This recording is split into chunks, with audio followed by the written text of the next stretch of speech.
Okay, colleagues, welcome to the Budget Setting Cabinet meeting here this evening. Welcome to anybody watching us on the webcast. If we can get straight into the agenda. Apologies for absence. Jim?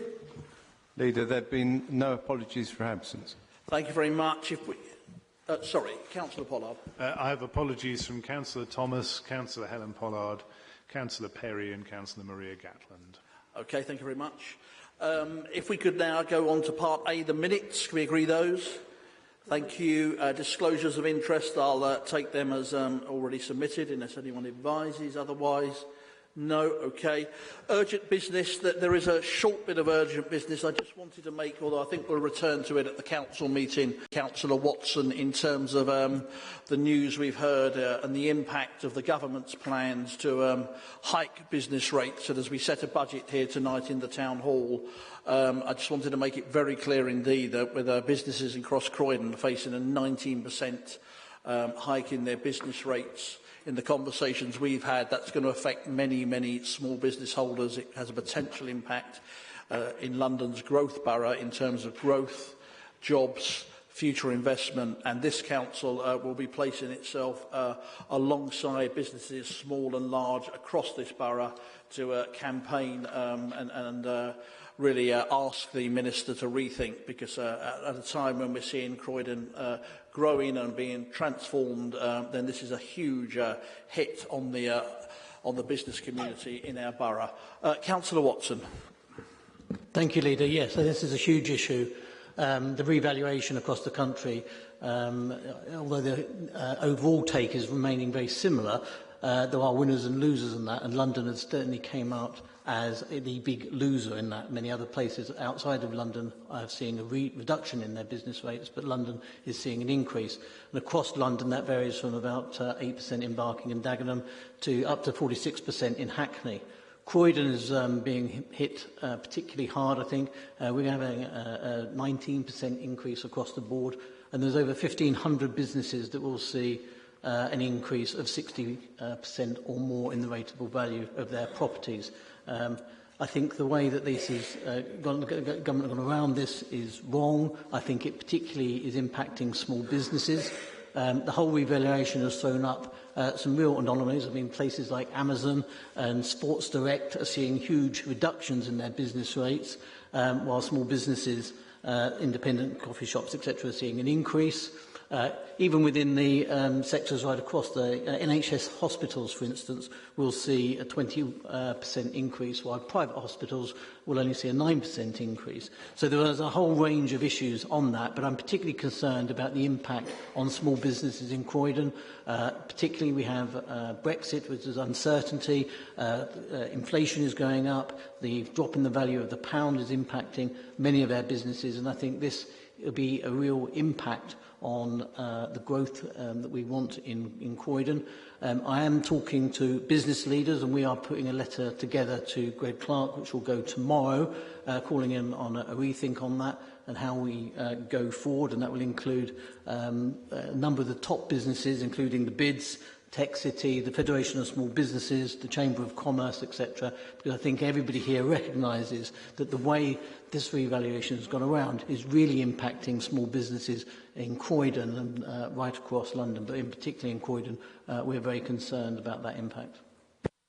Thank you, Mark. Like I said, we will return to this letter, and we will fight this all the way. If we can move on to exempt items and agree the split, such as it is, between Part A and B. Thank you very much, and move on now to agenda item 6, the budget. And I'm particularly proud that less than 3 years on from our election victory, we have, even in these tough times of ongoing cuts we see from government and austerity, that this administration has got a tight grip on the town hall finances, with that value for money running through the heart of everything we do in this town hall and with the services we provide.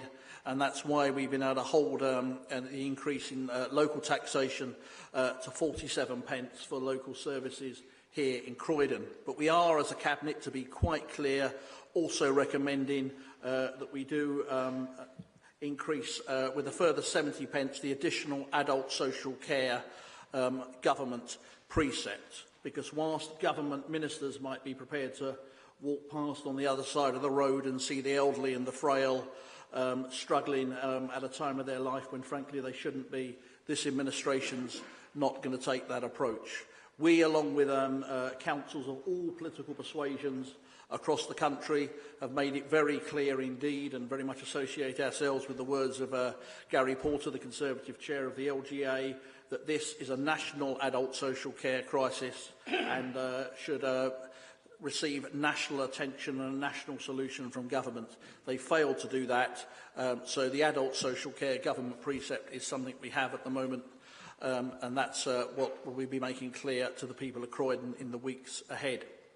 But even in these tough times, because we have got such a tight grip on the finances in this town hall, and who would have thought it's only 3 years ago we saw Councillor Fisher with his self-confessed £100 million fiscal black hole, the council's finances spiralling out of control, that we have now turned the budget round in this town to such an extent that we are able to sit here tonight and against a very tough backdrop, talk about a £30 million investment into the Fairfield halls, Councillor Godfrey invested in parks across the borough. No longer in this chamber as a few years ago under the previous management was the discussion about how many, if any, libraries in this borough would remain open. All the libraries in this borough will remain open with this Labour administration. And although he can't be with us tonight, Councillor Thomas, but a few years ago, slashing the street cleaning budget in this town, and with the consequences that flowed from that. Instead of that, we have, even against this very tough backdrop, Councillor Collins cleaning up the streets, but with absolutely no complacency, investing in further street cleaning machinery to make sure we can do that. So that is, I think, what we are saying here tonight. This is not an easy budget to set. It has been against that tough backdrop. But a Labour administration, not in the moments of austerity, spending hundreds of millions of pounds on a new set of council offices, but actually letting out floors in those council offices to the private sector to bring in extra money that we're investing straight into the front line. So I want to also pay tribute to my colleague Simon Hall, who has led some very tough negotiations with colleagues around this table, along with Richard Simpson and the team, to bring this budget here. It's not easy to deliver a budget that is both sustainable over the next 3 years, with a clear message that, like the last 3 years, if there is any increase in council tax, it will be below inflation, but a budget that protects those frontline services, even in the face of ongoing cuts to local government and particular targeting of London and boroughs like Croydon from the government. So we will be commending this budget as a Cabinet to Council next week, but now I'd like to bring in Councillor Simon Hall. Thank you, Leader. We'll move straight to the presentation. Leader, I'm proud to present this budget to Cabinet, despite the incredibly tough context created by central government, as you've referred to, and the £100 million gap left by the previous administration. We are presenting tonight a 3-year budget which delivers our manifesto commitments and is delivering the aspirations and needs of our residents.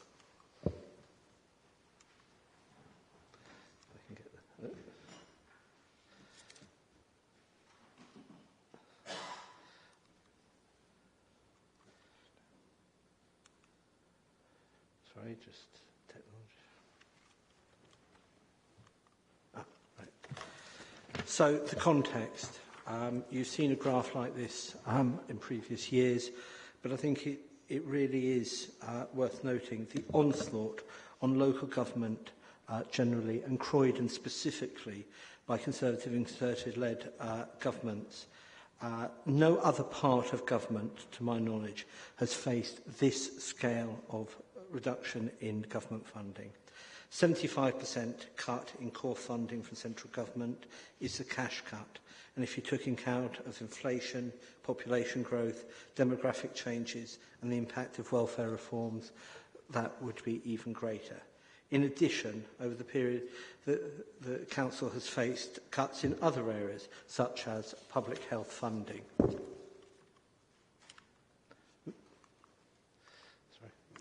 Right. In the provisional settlement in December, because incredibly, sitting here on the 20th of February, we still do not have the final settlement, we lost £1.9 million. The moving the furniture on the deck, moving deck chairs on the Titanic that was done there, moving between New Homes Bonus and Adult Social Care, actually did not help boroughs like us. We were a net £1.9 million loser. And the Conservative-led Local Government Association has said that this still leaves adult social care in this country facing by 1920 a £2.6 billion deficit, and just London £800 million. The provisional settlement provided no new money for local government. It rearranged money, it put the burden on council taxpayers, but it provided no new money despite the increased burdens. And as I say, we're sitting here a week before our council tax setting meeting, still not knowing the final settlement. So if we look at the funding by borough, you'll see that Croydon is only 22nd out of the 32 boroughs, certainly not reflective of the needs of this borough, and indeed a position that is worsening year on year in terms of our gap between ourselves and other authorities with similar demand pressures.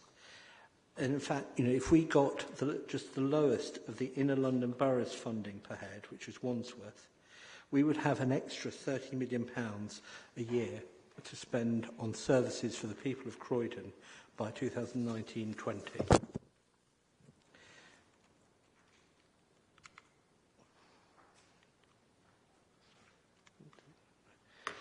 Now, a couple of years ago, the government focused on core spending power for boroughs to show what they really had to spend.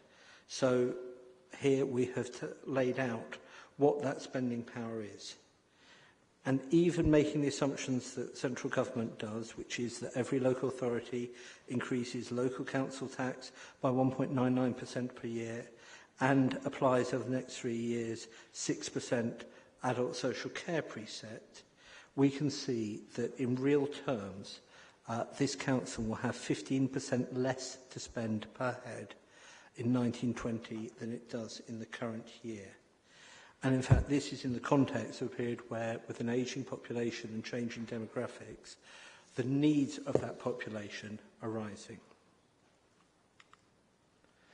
So, where has that left us? It's left us with a situation where we have a huge mountain to climb when we looked at this 3-year budget, but we have done that. Departmental and corporate growth comes principally from the People Department, reflecting the huge growth in demand, as I've said, with demographic changes, but also with the impact of welfare reform, which puts an extra burden on services.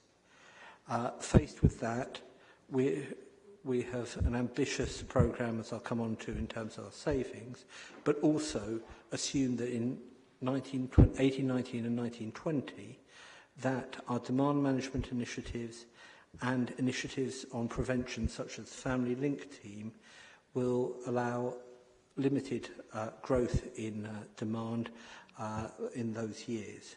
Without that, the challenge would have even been bigger. But the fact is that the initiatives that we have identified result in a 3-year balanced budget, not a £100 million hole, not a big gap. So to go to the various areas that we're taking money out of, as you can see, a full range against the different aspects we identified in our efficiency strategy in September last year. So by getting efficiencies with the South London Waste Partnership, 4 million. Brick by brick, 3 million. Revolving Investment Fund, 2 million. Better management of SEN transport, including bringing much of it in-house, 2.2 million. And making real changes how we contract and looking at how we can build our income and using our assets to a much greater power, we have been able to balance the budgets without a single cut to frontline services. And further, we've been able to, as the leader referred to earlier, to have a huge investment programme, brick by brick, bringing 1,000 new homes to this borough, with 50% of those affordable. The growth zone transforming the state and image of our town, as identified even by such publications who are not normally our friends as the Evening Standard. We've also got the investment in the Fairfield, investment in our schools, because we're no longer getting any funding from central government for the new schools for a growing young population, and my personal favourite, because it's on my doorstep, the £24 million leisure centre and community centre in New Addington. But there are real risks. Let's not shy away from recognising this in these budget forecasts. Welfare reform is already having, we've got an item later on the agenda, a massive impact on the people in Croydon and the demand for services. The rollout of universal credit, the unthinking way in which that is being done, and the freezing of working age benefits and the refusal to address the iniquities of the local housing allowance has put huge pressures there. Demographic pressures, as I say, we've got an ageing population. From memory, over 65 is forecast to increase by a third over the next 4 years. We've got an overall population growth. In terms of unaccompanied asylum seekers, children and the Immigration Act, the Home Office has not responded to requests to be clear about when the Immigration Act is going to be fully enacted and what rates we are going to be paid for our unaccompanied asylum seeker children. So, real potential risks there. After all, this year they tried to take £4 million away from this council. There's huge pressure on temporary accommodation, despite the excellent work of the officers in this area. And we know that there are extra responsibilities coming to us which may well not be properly funded. And we're already seeing the pressures in the NHS funding causing some cost shift to particular adult social care. So, those are just some of the risks that I would highlight. So coming to our council tax recommendation, 147 of the 151 boroughs, local authorities rather, who have adult social care responsibilities are applying the adult social care precept this year.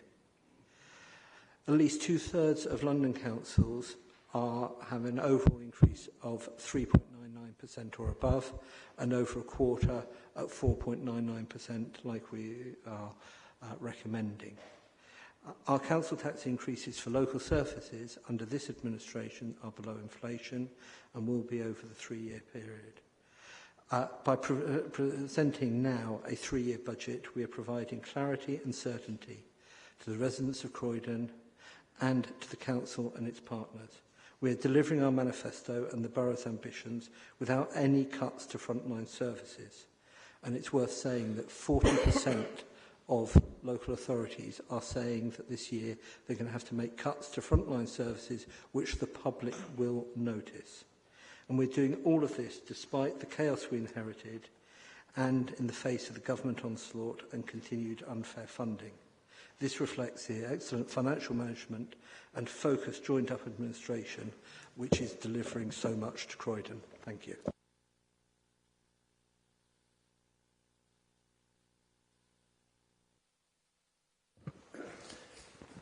Thank you very much indeed, Simon. Richard, do you wish to add a few words? Yes, thank you, Leader. So just wanted to give the Cabinet my view as Director of Finance in terms of the robustness of the budget presented tonight and the adequacy of planned reserves. So I think there's a few points I would like to make. So stability in the demanding times has been really important for this Council over the last few years. So we've provided a consistent message on the financial challenge, a consistent approach to how we deliver savings, and also, as Councillor Hall's mentioned, moving fully to a 3-year medium-term approach. That doesn't make it easy and still remains hugely challenging, but makes it easier to manage. At the same time, there's still a huge amount of uncertainty and risks in this budget, and a number of issues outside the Council's direct control. So I'd like to just highlight some of those. The challenges faced by the health economy that Councillor Hall's just touched on, both nationally and locally, will provide a huge challenge. Brexit and its impact on our economy, plus policy making over the next few years, and also the major changes planned to business rates from somewhere between April 18 and April 20, with still a huge amount of uncertainty on how those will affect the Council's finances. The 2017-18 budget that we're recommending for approval does provide significant growth in the key area of the People Department, £11.9 million worth of growth, which I believe will be adequate for the next financial year. It's worth Cabinet bearing in mind that these are services that have overspent their allocated budget every year since 2010. This Council's come across a time where funding has significantly decreased at the same time as a rapid increase in demand for those services that's made it hugely challenging. One step of the adult social care precept goes some way to supporting the budget for adult social care, but doesn't solve the problem. And the LGA, London councils have all made clear their thoughts on the significant challenges around adult social care. So it's fair to say that 2018-19 and 2019-20 will remain particularly challenging, and it will be appropriate to revisit the budget on an annual basis. So at this point, we're recommending the approval of the 17-18 budget and the strategic direction for 18-19 and 19-20, but the Cabinet can expect to receive reports each year on the budget. There are long-term projects, as Councillor Hall's mentioned, that don't change or turn around spend overnight, and we remain on course around some of those challenging projects in the People Department to have a significant impact.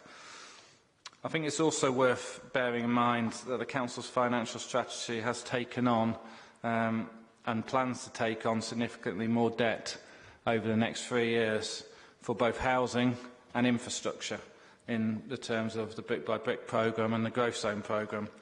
This remains a key part of our financial strategy. That increase in debt, I believe, is justified by the return that will bring, both in terms of much-needed housing and infrastructure, but also much-needed financial return for this Council. That financial return goes directly into protecting frontline services. I think the other point I wanted to mention in terms of those investments is the sense of direction of local government is to a much more self-sufficient model, whereby this Council will be funded much more from council tax and business rates by 2020 than it was back in 2010, and therefore finding ways to generate income and finding ways to be more commercial has been a big part of our strategy. Just to finish off on reserves, there is a table on page 53 of the paper, table 26. Just to correct one figure in there, our general fund balances are projected to be 4.13% of our net budget requirement next year. So this has stayed stable for the last few years, and I still believe is an adequate amount of reserves to have for a council of this size. Happy to take questions, Leader. Richard, indeed. I think it's a very important point you raised there, that this administration's decision to invest in the much-needed infrastructure with the growth zone deal we've also done with the Treasury is absolutely crucial. It's important because the vision we have for this town is to be a centre of cultural and business excellence and not a dormitory suburb where people aren't spending their leisure time and investing their hard-earned money. So it's in terms of the future direction of local government finance as well, I think it's an investment that if it was the right decision a few years ago, it's looking even stronger now. So I'll bring in some questions in due course, but I want to move on to Councillor Butler now in terms of the housing and the HRA position as well. Councillor Butler. Thank you, Leader. Despite the government's enforced cuts to our housing revenue account, we're still delivering a good service to all of our residents and investing in our housing stock. There's been a 2% increase in some charges, which had no increase last year. like caretaking and grounds maintenance, but because of the cuts to rents, nobody's actually going to be paying higher in 2017 than they are actually now. There's been major upgrades which are planned for the coming year, including significant works to Longheath Gardens. And at this point, if I could just touch on the very sad loss of one of our major tenants' representatives, Michael Hewlett, who many of you will know well, and we will be having paying our proper respects to Michael Hewlett. The Mayor will be leading that at the council meeting. We continue to meet the decent home standards, invest in bringing empty properties back into use.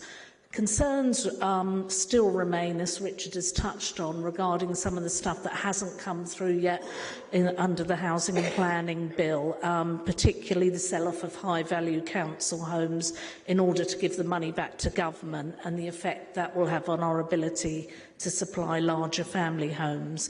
Again, Simon touched on the new homes bonus. We're particularly concerned by the loss of grant, the net loss of 1.9 million to this council, and this council lost. We were the 7th most significant loser of that bonus in the country. However, as a council, we will continue to take on board that the government is considering withholding payments from local authorities that are not, and I quote, planning effectively by making positive decisions on planning applications and delivering housing growth. And as you know, those are both things that this council are committed to, so hopefully we won't be affected by the government's promises. But I also note the government is consulting on withholding payments for homes under the new homes bonus that are built following a planning appeal. And this, I believe, removes local decision-making from local councils and places in the hands of central government. And I'm sure that the opposition sitting here today will join us in opposing those changes.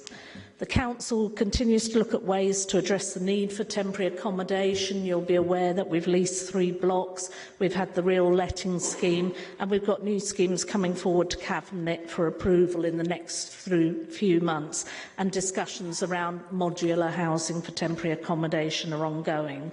We're continuing to use discretionary housing payments to keep families in their homes and the People's Gateway service to improve their outcomes.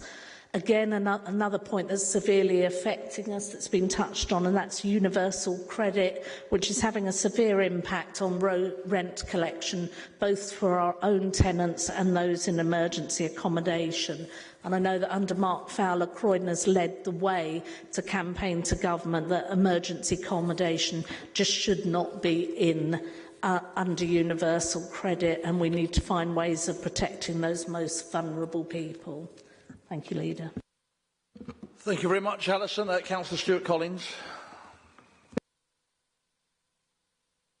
Okay. You might. What I'll do at this point then is, are there any questions to Richard of what one might describe as a technical nature, rather than any anybody wishing to make a political speech from the Shadow Cabinet?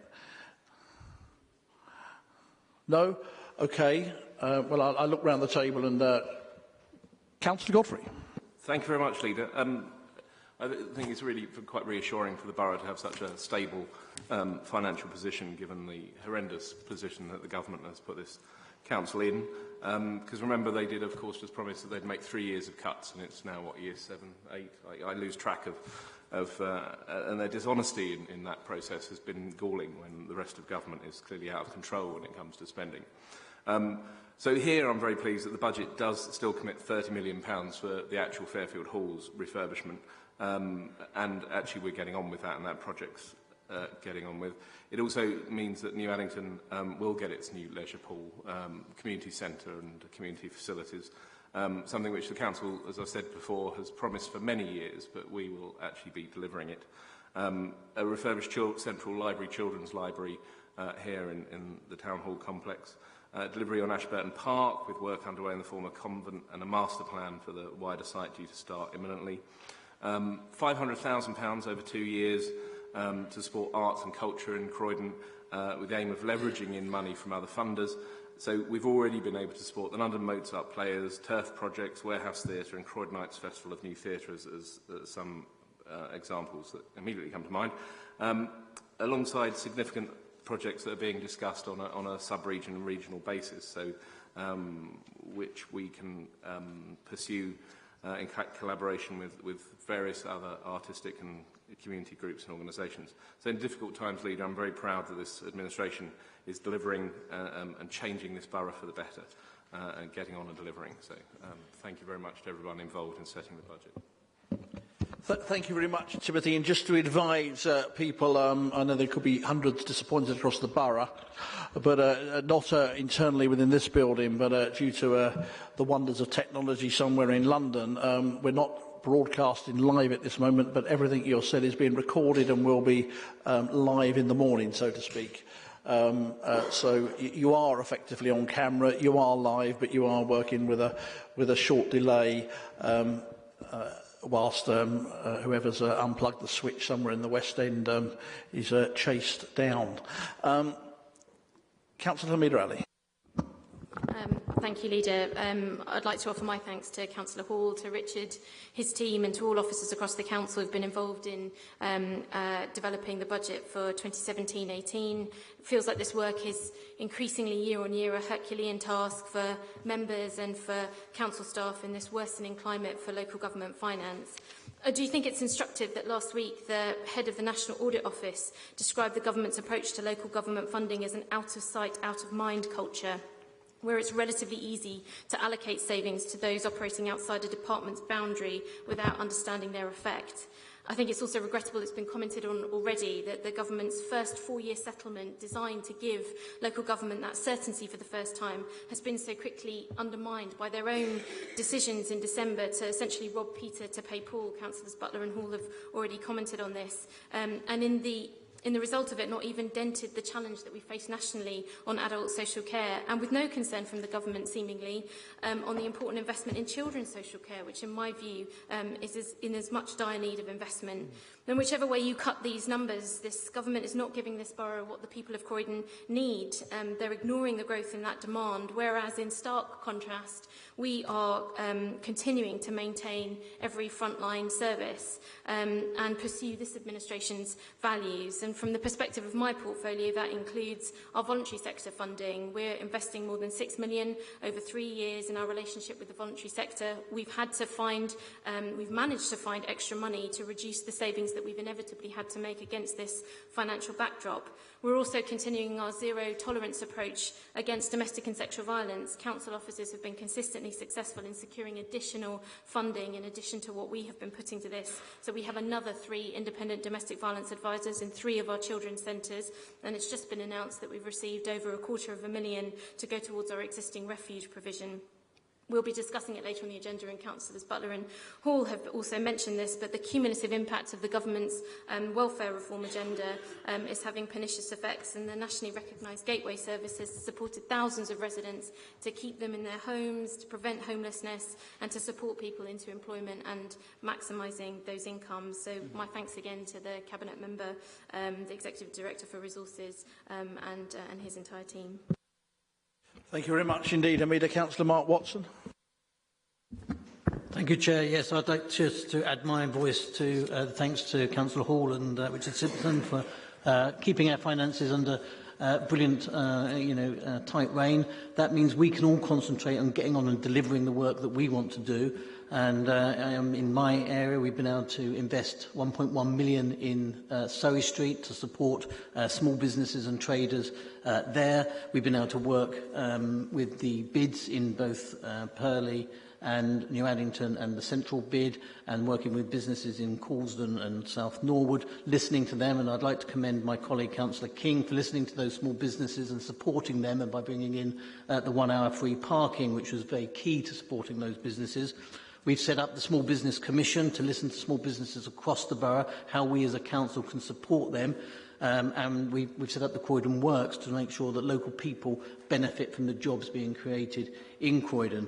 Chair, I think this administration can be proud of the work that it's doing to support businesses, particularly small businesses across the borough, and coming together. And I think all of us here want to see small businesses grow. We think small businesses are the lifeblood of the economy here. We want to do everything we can. We are on the side of small businesses. We will be challenging the government, who don't seem to care about local government and don't seem to care about small businesses in London. And we will be challenging the business rates revaluation with the Minister, but we have also brought in business rate relief for any of those businesses in Croydon that sign up to our Good Employer Charter, and so we can do what we can to help those businesses thrive and grow in Croydon. Thank you, Mark. And who would have thought we would have seen a time when the modern Conservative Party in a city like London would be having no answers on adult social care and attacking the small business community across boroughs like this. Quite astounding, really. I've seen Councillor Stuart King and then Councillor Louisa Woodley. Thank you, Leader.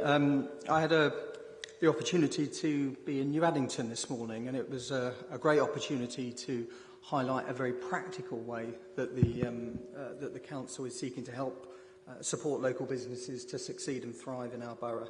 And as Councillor Watson has mentioned, that's in relation to our introduction of 1 hour free parking. So as of the 1st of July, there are 20 district centres and shopping parades right across our borough that are going to benefit from the introduction of 1 hour free parking for their customers. So that's not just going to benefit the businesses that I was with today in Central Parade, but also in Lower Raddiscombe Road, in Cherry Orchard Road, Thornton Heath High Street, Purley High Street, Portland Road, Beulah Hill, and indeed Brighton Road in Coulsdon. Councillor Watson and I and officers have spent a year listening to businesses right across the borough, and they've told us that introducing 1 hour free parking is the way that this council can practically help them, rather than, as we heard earlier, hinder them with business rate increases. So we've listened and we've acted, but we've only been able to do that because we've been prudent and efficient with council taxpayers' money. We've cut back on the waste that we inherited in the service. We've invested in cost-saving initiatives, and we've become much more efficient in the way in which we're delivering these services. So I'm proud that, as an administration, we're listening and we're acting not only on behalf of residents but on behalf of businesses as well. Thank you, Stuart. And I know it's been well received across the borough, a very positive move indeed. Councillor Louisa Woodley. Thank you, Leader. I'd like to begin again as well by thanking Councillor Simon Hall for the hard work that he's put in producing this budget, and to thank Richard Simpson. It's really been a Herculean task, as Councillor Ali has said, and it's made even more difficult year on year by this government's attitude to local government and to the people that they purport to care for. To specifically talk about adult social care, the government said we could raise a 3% precept, but the monies raised by the 3% precept is only 4.7 million. The true growth in adult social care, we've heard about the numbers. The figure, the number of people who are over 65 is over 49,000. It's 49,700. It's almost 50,000, and there's an increase of 30% by 2030. And the people who are living longer and suffering from dementia, there's also a huge increase. So the true growth just for this year is 8 million. But in spite of everything, this council has put in growth of 4.9 million, which is 200,000 over what we've raised through the to the precept, and we're able to not have any cuts, to continue to improve the provision for older people and those people who are most vulnerable, because of the fantastic work that's being done in the Transforming Adult Social Care team. And we're ensuring that people are correctly assessed. We're working with smaller voluntary groups to influence the market. We're using more personal budgets, which are about choice and control. And we're ensuring that people have a life and not a care plan. Just I can give you 2 examples of Mr. X, who was living in residential care for 11 years and who, after he was properly assessed, he is now living in supported living in his own flat, and he's gone from care that cost us £1,200 per week to now care, a package that costs us £150 a week. We are saving more than £52,000 just on that individual by actually making sure that we have joined up care.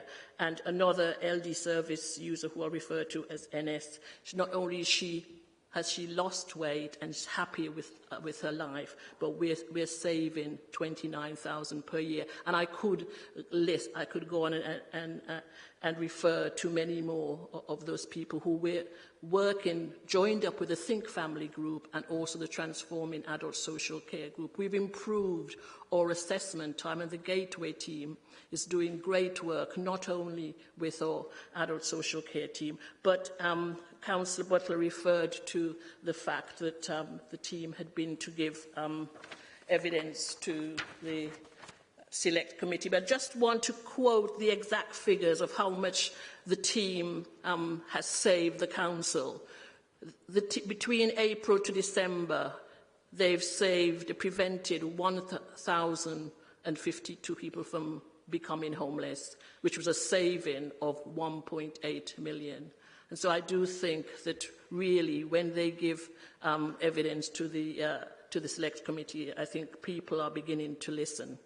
And Councillor Hall referred to the fact that we also have a cut in public health. We have £500,000 this year with another £1 million proposed for next year.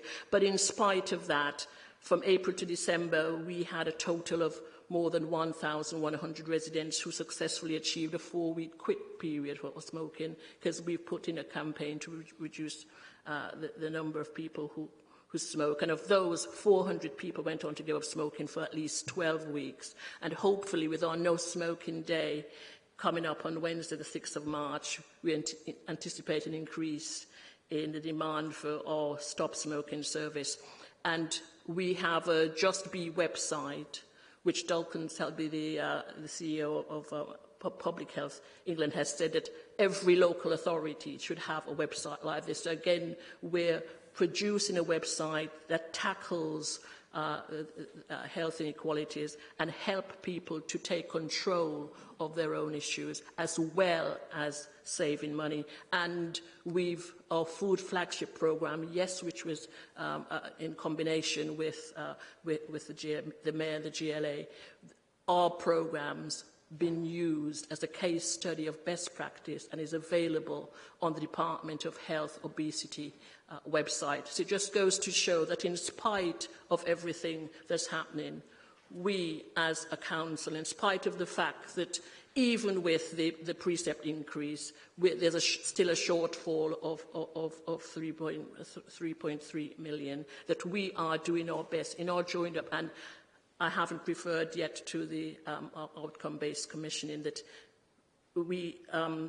contracts haven't been signed yet, but we are in the process of getting there. But already we have the PICs, which are the personal independent coordinators, who are working in the GP hubs and are already providing that joined-up care to ensure that our adults are well looked after. I can quote many other examples of the fact that we've brought the equipment service in-house, and that with our 5-year plan we'll be producing an even more improved service with 98% success, satisfaction, great satisfaction when we've surveyed thousands of people. So, in spite of everything, in spite of the disgraceful act by this government to not fund adult social care properly, we are still doing the best for our people here in Croydon. Thank you, Leader. Thank you, Louisa, and thank you for the work you're doing. But I think we should pay tribute again to the hard work and the innovation we have from officers here. That even in the face of these unprecedented levels of demand and cuts from government, that on a night we set a budget and save money, but that prevention agenda that also literally is saving lives as well, is something that this borough can be proud of, even against this tough backdrop. Councillor Elisa Fleming. Thank you. I'll also add my thanks to Simon and Richard. We have done a lot of close joint up working over the year, especially to ensure that we could deliver services for some of the most vulnerable in the borough. We continue to work to strengthen financial management and efficiency by maximising the value in the contracts, which is something that we looked at closely. So better use of assets also, which has created savings of over £2 million, including the sale of Jeanette Wallace House and the realignment of those social workers into Bernard Wetherill House. And that was really important in some of the joint up work that we wanted to be able to achieve. We've also created more opportunities for flexible working within the borough, and a paper was brought to the Cabinet late last year on the detail, again incremental in relation to the work around our social workers. Our focus on demand management and the behavioural change work that we've been doing, and a much needed focus on prevention and early intervention and innovation. It's been incremental to ensure a balanced budget. We have already delivered over £100 million of those savings. We've introduced a make or buy framework to ensure that we're delivering services for the right people and by the right people. So that's been split between in-house and commission partners, and an example and an ongoing success can be found in our work to deliver SEN transport provision within the borough, and its continued success for the children who now enjoy an improved service whilst allowing for greater sweating of the asset by freeing up the buses for use in the daytime, so that the adults are also able to access the buses to take the elderly to day centres and luncheon clubs whilst the children are at school. Croydon's seen a further £1.9 million reduction compared to the previous assumptions. And for us, that's really important in terms of children's social care and the problems that can bring. And through that, we've been working together to create the Gateway Project, which has allowed us to use innovative ways to meet the needs of families and young people within the borough, including the introduction of the family link workers to assist families experience difficulties at an earlier stage before problems escalate, allowing for an increase in independence for families and further empowerment. We continue with the development of a recruitment and retention strategy, and that's been a key and important piece of work for social workers to reduce the long-term use of agency staff. And we're undertaking reviews of high-cost packages to ensure we're meeting individuals' needs in ways that best suit the individual whilst continuing to deliver savings. We continue to build on work with our partners to ensure that all children in the borough remain safe and out of harm's way. The successful bid for the growth zone will mean, and that for me is really important, that our young people will have jobs. And the investment in the Fairfield halls that Timothy spoke to earlier will deliver a state-of-the-art concert hall which will improve leisure time for young people and families in this borough. We're supporting small businesses that are often run by young entrepreneurs to locate within the borough. Despite cuts to the public health, which is expected to reduce further in this current spending review, we continue to deliver on health improvements again for young people. And Louisa spoke to that around the work that we've been doing with the food flagship, and that has been recognised nationally.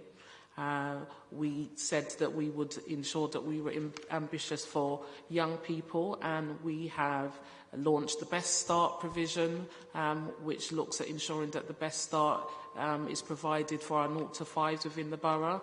The All-Age Disability Service, again linked to more joint-up work between the adult and the children's department, understanding that it's the whole-person approach.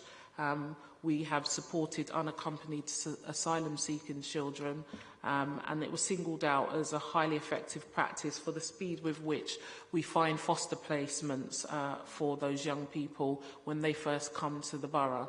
And that's a key and important issue, especially ensuring that those young people are embedded into the Croydon society and very much feel at home and part of the community. The capital budget continues to reflect this administration's investment in priorities. We said we would be a borough that was ambitious for education, and we have delivered. We have fulfilled our statutory responsibility to deliver school places. I shall finish, but, you know, we created 1,580 primary school places in 16-17 and 150 secondary school places, and we've got further planned in the coming financial year. And those include the special educational needs school places, including the Beckmead College, and we've got the upcoming SEM provision in terms of the expansion of St Nicholas in the south of the borough. And finally, the delivery of a world-class youth zone where all young people from Croydon can reach their full potential, grow their dreams and achieve their goals. So for me, this is a sound budget and shows that we continue to deliver vital services to the most vulnerable in this borough against a backdrop of audacious cuts. So thanks for the work you're doing. Thank you very much indeed, Elisa. Councillor Stewart-Collins. Thank you, Chair, and thank you for allowing me to go last. I was actually waiting for Conservatives to comment on something which I'll come on to in a second, but just reflecting on looking round the Cabinet, I'm really proud of our colleagues, that the knowledge that all of you show in all your particular portfolios. Just listening to all of you is fantastic, and I'd like to say thank you very much to Richard and Simon for the work you've done in terms of the hard work you've done in a context where we are being cut so heavily, and in a context where only this week in the media there's been the talk of, in future years, councils having to put council tax up by 25% in the future, and the very worrying times for local government, with a government that really doesn't care about funding local government, to be quite frank. And the 1.2 million 2.8 million investment that you've given for my portfolio in terms of street cleaning equipment for Veolia is fantastic. And I'd really commend members of the public to go on later on in the week online to look at our Cabinet members talking about our portfolios. But in my particular bit, I was very lucky last week to meet some of the Veolia staff working with the new street sweeping machines we've got in. So I thought, rather than me rabbit on for too long, I allowed them to appear on the video, and the excitement about how much more efficient the machines they're using really came across, and they were equally as articulate as our Cabinet members have been tonight. But the reason I wanted to go last was I'm really surprised that there's been absolutely no comment at all about the sweetheart deal done with Surrey, and the fact that Surrey seems to be getting Croydon's money, and that neither Gavin Barwell or Chris Philp in the media have actually addressed this at all, because even if they didn't know about it and they didn't say anything, it shows a lack of standing up for Croydon and sticking up for us. I know that the leader here has written to I think it's the Local Government Association, or to the Local Government Minister and Prime Minister, about doing deals behind the scenes just to help your favourite boroughs out. But I would have thought, as we had two Conservative MPs, if there was any of that sort of going on, that they'd have been able to get on our side and actually say, well, actually, Surrey County Council does not have the severe problems in terms of the population that Croydon's got in terms of vulnerable people and the difficulties in budget that we have. And they should have been standing up for us.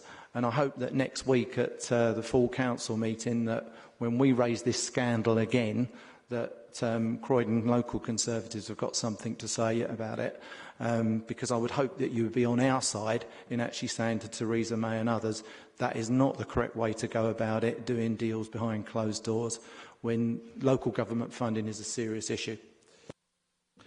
Yeah, I think the sight of both the two Conservative MPs in this borough voting through that money and cheering on in one case as it was passported through to Surrey is something the people of Croydon won't forgive the Conservatives for next year.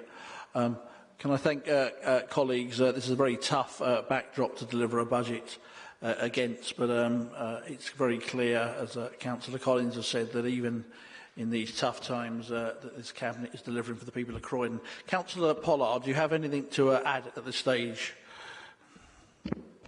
Thank you, Leader.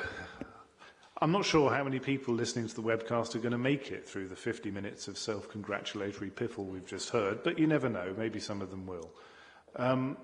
There are an awful lot of things that have been said tonight that are wildly misleading or completely untrue. The last contribution from Councillor Collins is a case in point, the sweetheart deal that isn't, that nobody can actually manage to find any trace of a deal. The argument that Croydon's money is somehow being given to Surrey, which is completely untrue. But behind all of it is also this strange argument that most people will, listening to the webcast, will really struggle to understand, which is on the one hand, Croydon Labour are saying the government's terrible, it's doing awful things, it's making life impossible. And on the other hand, it's saying we're delivering a full set of services without cuts. And most people will say, actually, when you think about it, that doesn't make sense. Perhaps, Councillor Newman, some of them will say to you, well, maybe you should think about thanking the government for forcing you to be more efficient and saving more of the taxpayers' money. Because behind Labour's thinking is always this idea that the government has money. The government only has our money. One way or the other, it takes the money from us and it spends it, whether it does it on a national basis or a local basis. You should actually be standing up for taxpayers and trying to spend as little of their money as you can, subject to delivering the services well. And that's what the changes to local authority funding have done. I think Councillor Cummings will probably pick up a bit later some of the specific peculiarities of your argument. But it's also true that your core spending power has not suffered by anything like what you show in the graph that you show in every presentation, because you selectively pick only one part of the total package of funding that the government gets to represent. And of course you know that the government is, I think quite rightly, trying to move to a model where local authorities raise the money that they spend. The regime that we have at the moment, where a large amount of some local authorities' funding comes from the government, is unfair, it is unsustainable, and it will be much better in the long term if we get to a point where local authorities raise the money they spend and residents can see how efficient their council actually is. Several times you've talked about the government's social care precept. It isn't the government's precept at all. It hasn't forced you to do anything. It has given you the facility, should you wish to use it, to raise additional council tax to fund the demographic issue that we have with social care in the long term. You've talked about a number of other things, but you haven't mentioned, in the context, as several Cabinet members and the Director of Finance have alluded to, of the uncertainty that we all face at the moment as to where the economy will go in our post-Brexit world. You haven't actually addressed the fundamental issue that a lot of Croydon residents will want to know, which is the wisdom of investing £500 million or giving £500 million to brick by brick. And in the uncertain times, the business plan that we will see later does an absolutely woeful job of actually estimating what the risk to the council actually is and working out alternative scenarios for what may happen to the economy and what happens if things don't turn out as well as they might. So a lot of people will be questioning whether £500 million is actually the right thing to do, to give to a private company that you completely own or the council completely owns, and doesn't appear to have any sense of built-in accountability. It's currently unclear how we will actually find out whether it's spending that money wisely and whether it will ever get a return on it. I've got a couple of specific questions on Fairfield Halls. It's interesting to note that the total spend on the Fairfield project now appears to have gone up. And in the planning documentation going to committee on Thursday this week, there's a sort of throwaway line in the middle that the government's donation of £14 million via Coaster Capital towards the Fairfield Halls and College Green project either enables the social housing proportion to change or enables other things to be added onto it. But of course the depressing thing for a lot of users of Fairfield Halls is that only a year ago you were sitting here saying there is absolutely no way that we can fund the extra £4.8 million to keep Fairfield open throughout, and that's not good use of funds. You're now sitting here saying, well, actually, we could have afforded it all along, is the implication. If things go wrong with the Fairfield project, and I really hope they don't, but if they do, you will be accountable for that to the public of this town. A question on the detail of the budget. The £14 million is now listed as College Green as opposed to Fairfield. So I think we'd all appreciate some clarity about whether what it said in the Coaster Capital press release about where that money was going was right, or whether this budget is right about where that money is going.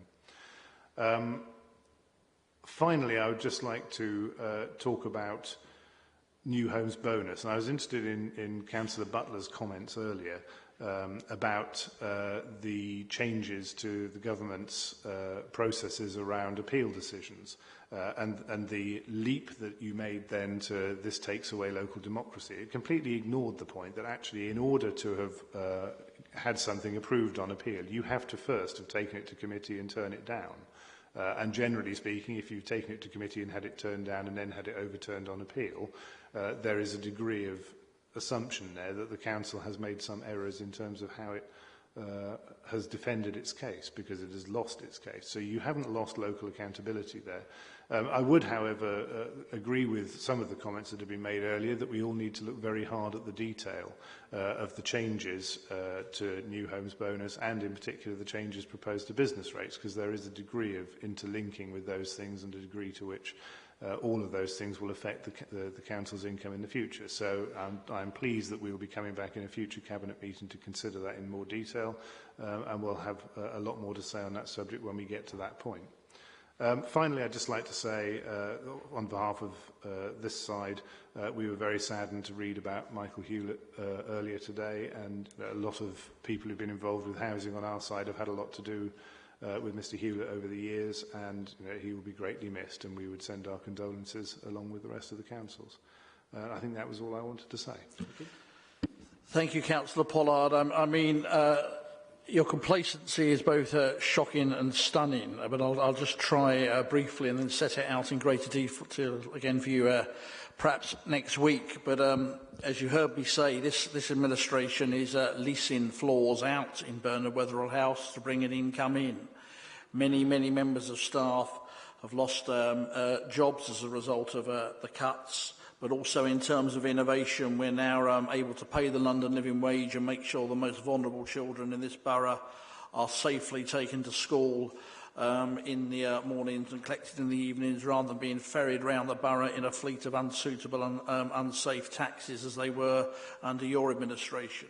So it is because we put innovation and value for money at the heart of what we're doing that we can, against this tough backdrop, but that position, fund these services and protect the front line. But that position, as you've already heard, around adult social care isn't sustainable. And for your main political attack to be that this administration, despite your government's cuts, is going to make sure that we don't leave the elderly and frail of this borough vulnerable, as you seem to be indicating your side would once again be prepared to do, is quite shocking. And to follow that up by saying that in a housing crisis that impacts on both London and Croydon, that you then add to your criticism by saying investing in affordable housing for the people of this borough is something we should not be doing, is almost beggars belief. And in terms of value for money, I do sit here and reflect that I wonder perhaps one of the areas where the taxpayers of this borough aren't getting value for money is in the SRAs that are paid to opposition front bench members, because Councillor Thomas is an occasional attender at these cabinet meetings, doesn't seem to get the argument when he gets here, and then leaves early. So perhaps one of the areas we'll review next year is Councillor Thomas's incremental pay increases and relate that to performance, because if Councillor Thomas was on a performance-related SRA, I think he'd owe the taxpayers of Croydon money, and that's something we may well look at. Councillor Godfrey and then Councillor Butler. Thank you very much. It is galling of the Leader of the Opposition to be banging on about having £4 million of capital money to make the Fairfield project have been over a longer period of time. Because he's also forgetting the £4 million that was also required to restructure the business and subsidise over that extended period. So an £8 million spending call the Leader of the Opposition has made tonight, again. And yet last year, did he amend the budget? No. Did he put any proposals forward to be spending £8 million of council taxpayers' money? No.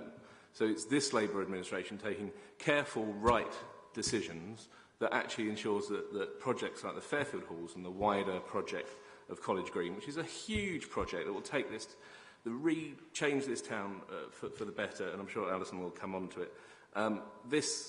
the Fairfield Halls investment is something that everybody in this town should be proud of because it helps unlock the wider site. It will bring jobs, bring new homes, and will actually ensure that the town centre is revitalised and balanced against the central business district and the new shopping that will come online in the end.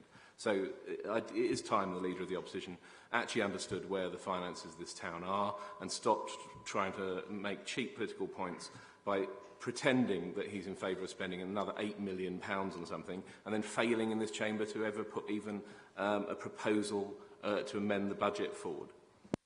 I think the people of Croydon know where Councillor Pollard was on the Fairfield Halls, and we saw it crumbling into the ground under the previous Conservative administration, who have clearly nothing to say to the people of this town in 2014 when they failed to produce a manifesto, but perhaps shockingly, 3 years on, still have nothing to say to the people of this town. Councillor Alison Butler. Councillor Pollard, I would have to say that I'm absolutely astounded by your hypocrisy. And what would be good for the people of this town is just if one single time one of you got up and said, we're really concerned about the housing crisis. We're really concerned that thousands of people in this borough are not living in proper accommodation. We're really concerned about the families living in bed and breakfast, and we need to build some affordable homes in which to house them. But not one single one of you can turn around and say that. And your hypocrisy, Councillor Pollard, on the planning issue, because a few weeks ago there you were at Planning Committee, oh no, you can't possibly build flats here. We can only have one house here, and then putting whinging things on your website about people building homes. If we had listened to you, we would have been at the Inspectorate and lost that appeal, because we make decisions on planning grounds, not in my backyard grounds. So if just once the taxpayer of Croydon are picking up your government's bill on housing, because they've failed them, because of welfare reform, people in this borough are contributing their council tax in order to pay discretionary housing payments in order to keep people in their homes. And your government's message on adult social care, put the tax up or don't do anything, leave these people without care. So your hypocrisy is really too much.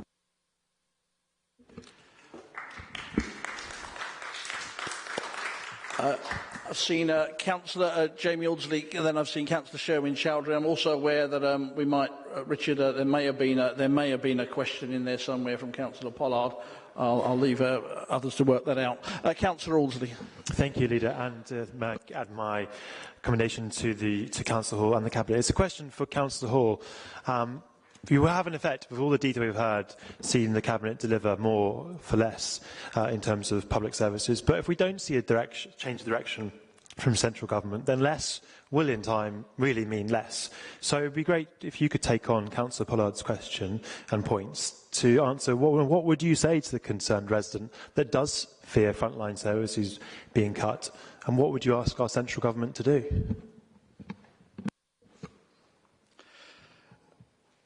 And I think in terms of the vulnerable residents of this borough, I mean, whether it's the adult social care, whether it's the housing, whether the homeless, you know, I think you've just heard Councillor Butler articulate, we are asking and have repeatedly said to government, you need to stand with local government in terms of to address these issues, and only in this chamber. I mean, I like Councillor Butler, work with Conservatives at the LGA, at London councils. We don't agree on everything, but there is a shared understanding that government are failing to step up and be on the side of the vulnerable and the people in need in places like Croydon, but many other places as well. But only here do we have a set of Conservative councillors so extreme in their views that they are opposed to the proper funding of adult social care. They support the funding going to Surrey. They oppose every housing development and then cry crocodile tears across the borough. It is an absolute disgrace, and it is, I think, as we've seen over the last 12 months, perhaps more than ever, it is a reminder to everybody that politics matters. It's a reminder, I think, to Croydon that there can be no complacency urgency whatsoever across Croydon next year when there are local elections in this borough. People need to turn out and vote. They need to stand up and be counted, because we have seen again tonight, as I said, nothing has changed from the party opposite. And, you know, the risk for the Croydon next year, if people don't turn out at the ballot box, is we will go back to some ghastly future that we saw under the previous Conservative administration that ended in the tawdry sight of the leader of the council of the day helping himself through £11,000 out the council's safe and running off into the night. But the Conservatives in this borough haven't changed, and I think the work, Jamie, that you're doing with Councillor Watson around the London living wage, the good employer, the work with the citizens, you know, that is bringing an energy and a commitment to politics across this borough. But I think these are serious times, and people need to, you know, join in more than perhaps they already are to make sure that the population of this borough understands quite what is at stake in less than 18 months from now. Councillor Sherwin-Chowdhury. Thank you, Leader. I think this budget is really well prudent and well planned for the community of Croydon. Just like to say about the brick by brick. I think brick by brick set up a standard and it's a set up for example for the rest of the country who is trying to follow to build up for social housing. I think Tory people must know about these things. And finally, I would like to ask one question, because current Tory government is a really fragile and really unplanned. I don't know what they're going to do about the Brexit, which is really, they can put us down in the road to disaster for the whole country's economy. But how, is there any plan, is there anything happens? Is there any anticipation? I mean, Richard, I can ask you. I mean, is there any anticipation you can think, well, maybe, you know, this budget will affect of Tories because of Tories Act? I mean, on the Brexit point, we're working as administration very, very closely with Sadiq Khan, the Mayor of London, in terms of making it very clear that, as Sadiq says, London is open for business. We're very much reinforcing the point that Croydon is open for business, and we very much reinforce the point, and I'm happy to do it again tonight, that Croydon appreciates everybody in this borough. We celebrate the diversity and the contributions that people from across Europe make towards driving the economy in London and places like Croydon, and I think we will restate that on every possible occasion we can. And again, I think you alluded to the housing crisis. I think Councillor Butler has made it very, very clear indeed the choices in front of the people of this borough in terms of the need to deliver that affordable housing. It's why we took an early step with the landlord licensing scheme, but actually you will only address the housing need in the longer term by building more houses. In a sense, it's not that, as I know from your professional life, you know it's not that complicated in that sense. At some point, you've got to build some more houses. Councillor Maggie Mansell. Thank you, Leader.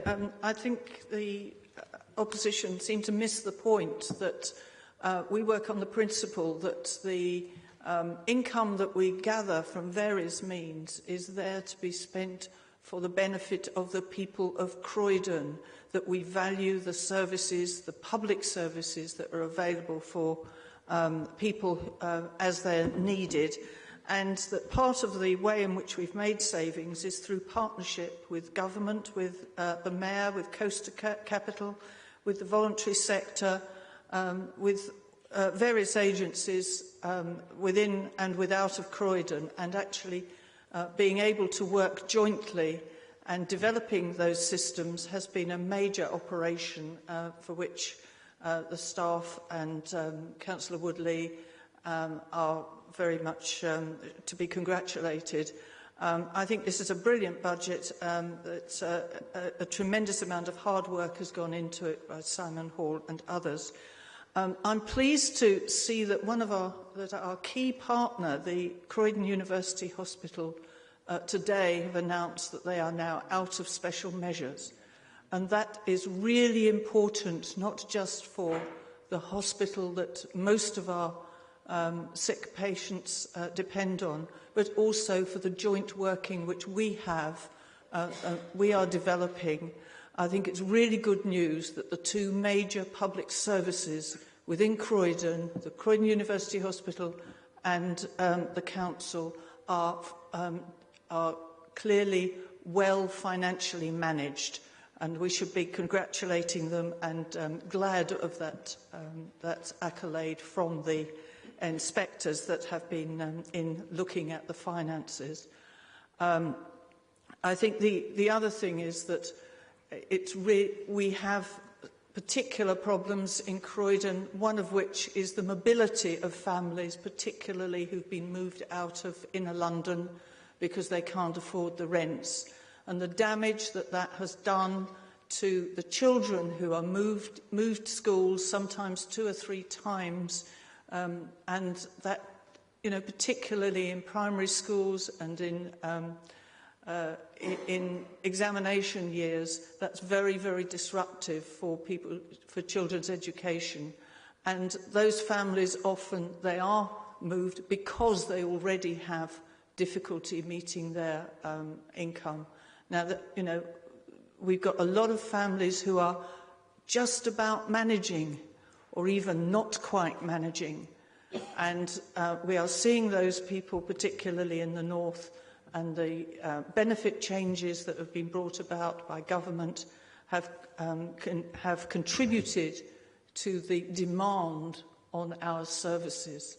And I think it ill behoves the Tory, the Conservative group, not to recognise that there is real need, and we on this side are intent on meeting that need as the best way we possibly can. Thank you.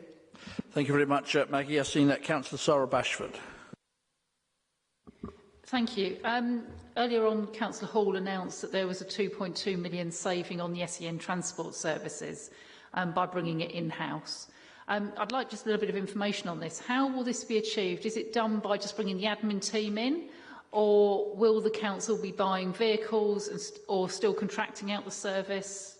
What's the actual plan, or are you actually changing the criteria for the users of that service? So really I'm asking is how do you see you making that 2.2 million of saving? Thank you. I'll bring Councillor Hall in that in a minute. I've also seen Councillor Lynn Hale. Sorry, Lynn. Thank you, Leader.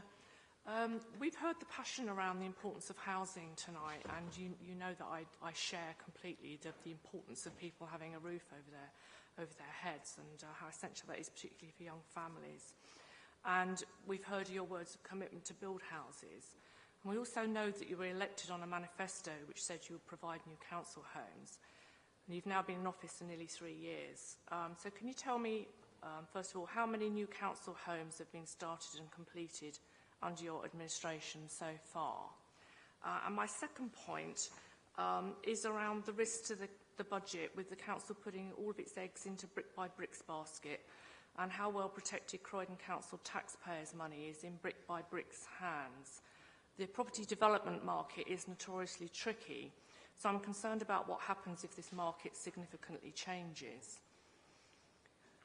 Whilst I'm sure we will look at this in greater depth later on in the agenda this evening, the figures relating to Brick by Brick within this budget of £500 million at what you say is such a difficult time is absolutely stellar, and I'd just like to know what risk is acknowledged, who's responsible for managing it, and your complete assurance that council monies are 100% protected.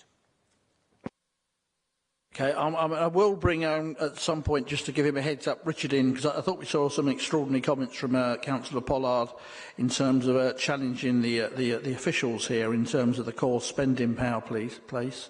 And of course we can never be complacent, but Brick by Brick does hugely benefit from the starting point that we actually own the land, and that does dramatically separate it out as a business model from other comparable ventures. Jason. Do you want to take... I've got 3 questions here, one on each section. Do you want to answer the other questions first? No, we'll take your 3, then we'll have a pause and see where we go from there. Fair enough. Okay, in 6.1, with regard to the General Fund, this is with reference to Table 16 on page 25 of the report. Now, one of the benefits of this report coming to Cabinet each February is that you can look back at previous years and see what was being said in a year ago, and then see what has changed over that period of time. Now, in this meeting a year ago, I queried the 2017-18 forecast for growth for the People Department. At that time, in the report a year ago, it was forecast to be £1 million. I was given reassurances that this was a representative figure of what you thought was going to happen. We heard similar things to some of the things that have been said today about the programmes that were in place to limit that growth, early intervention and savings. A year on, that 2017-18 figure has gone from 1 million to nearly 12 million, pretty much as I predicted it would a year ago. For 2018-19, it now says it's going to be 500,000. And we've got the same promises about how that's going to be achieved that we had 1 year ago. Question, simple one. Why on earth should we believe the figures that you have put in here this year when I queried them last year, and 1 year on I've been proven to be right and you are absolutely miles out? Second question. This is on report 6.2 with regard to overall borrowing levels. I was reading a leaflet a couple of days ago from 2014. It was a Labour leaflet put out in the Ashburton ward. One of the criticisms it levelled at the then Conservative administration was that the Conservative Council had taken council borrowing to the £1 billion level.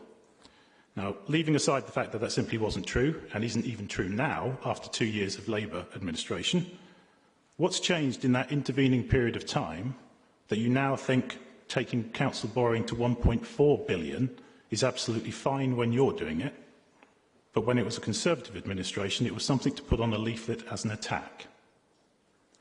Final question. This relates to the 6.3 report, and specifically to Table 1 on pack page 134, but this is in 2.3 of the Executive Summary.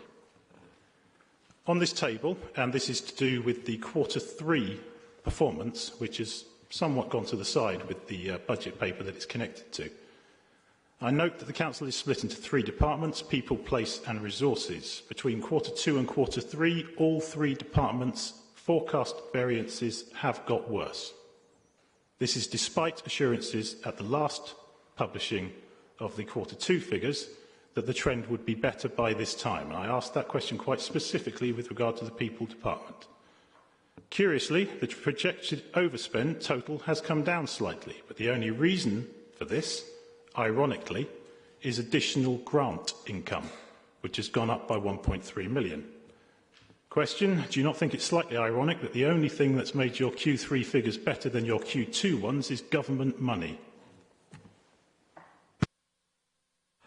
Thank you. I'll bring Richard in. I mean, I would just make a couple of comments there.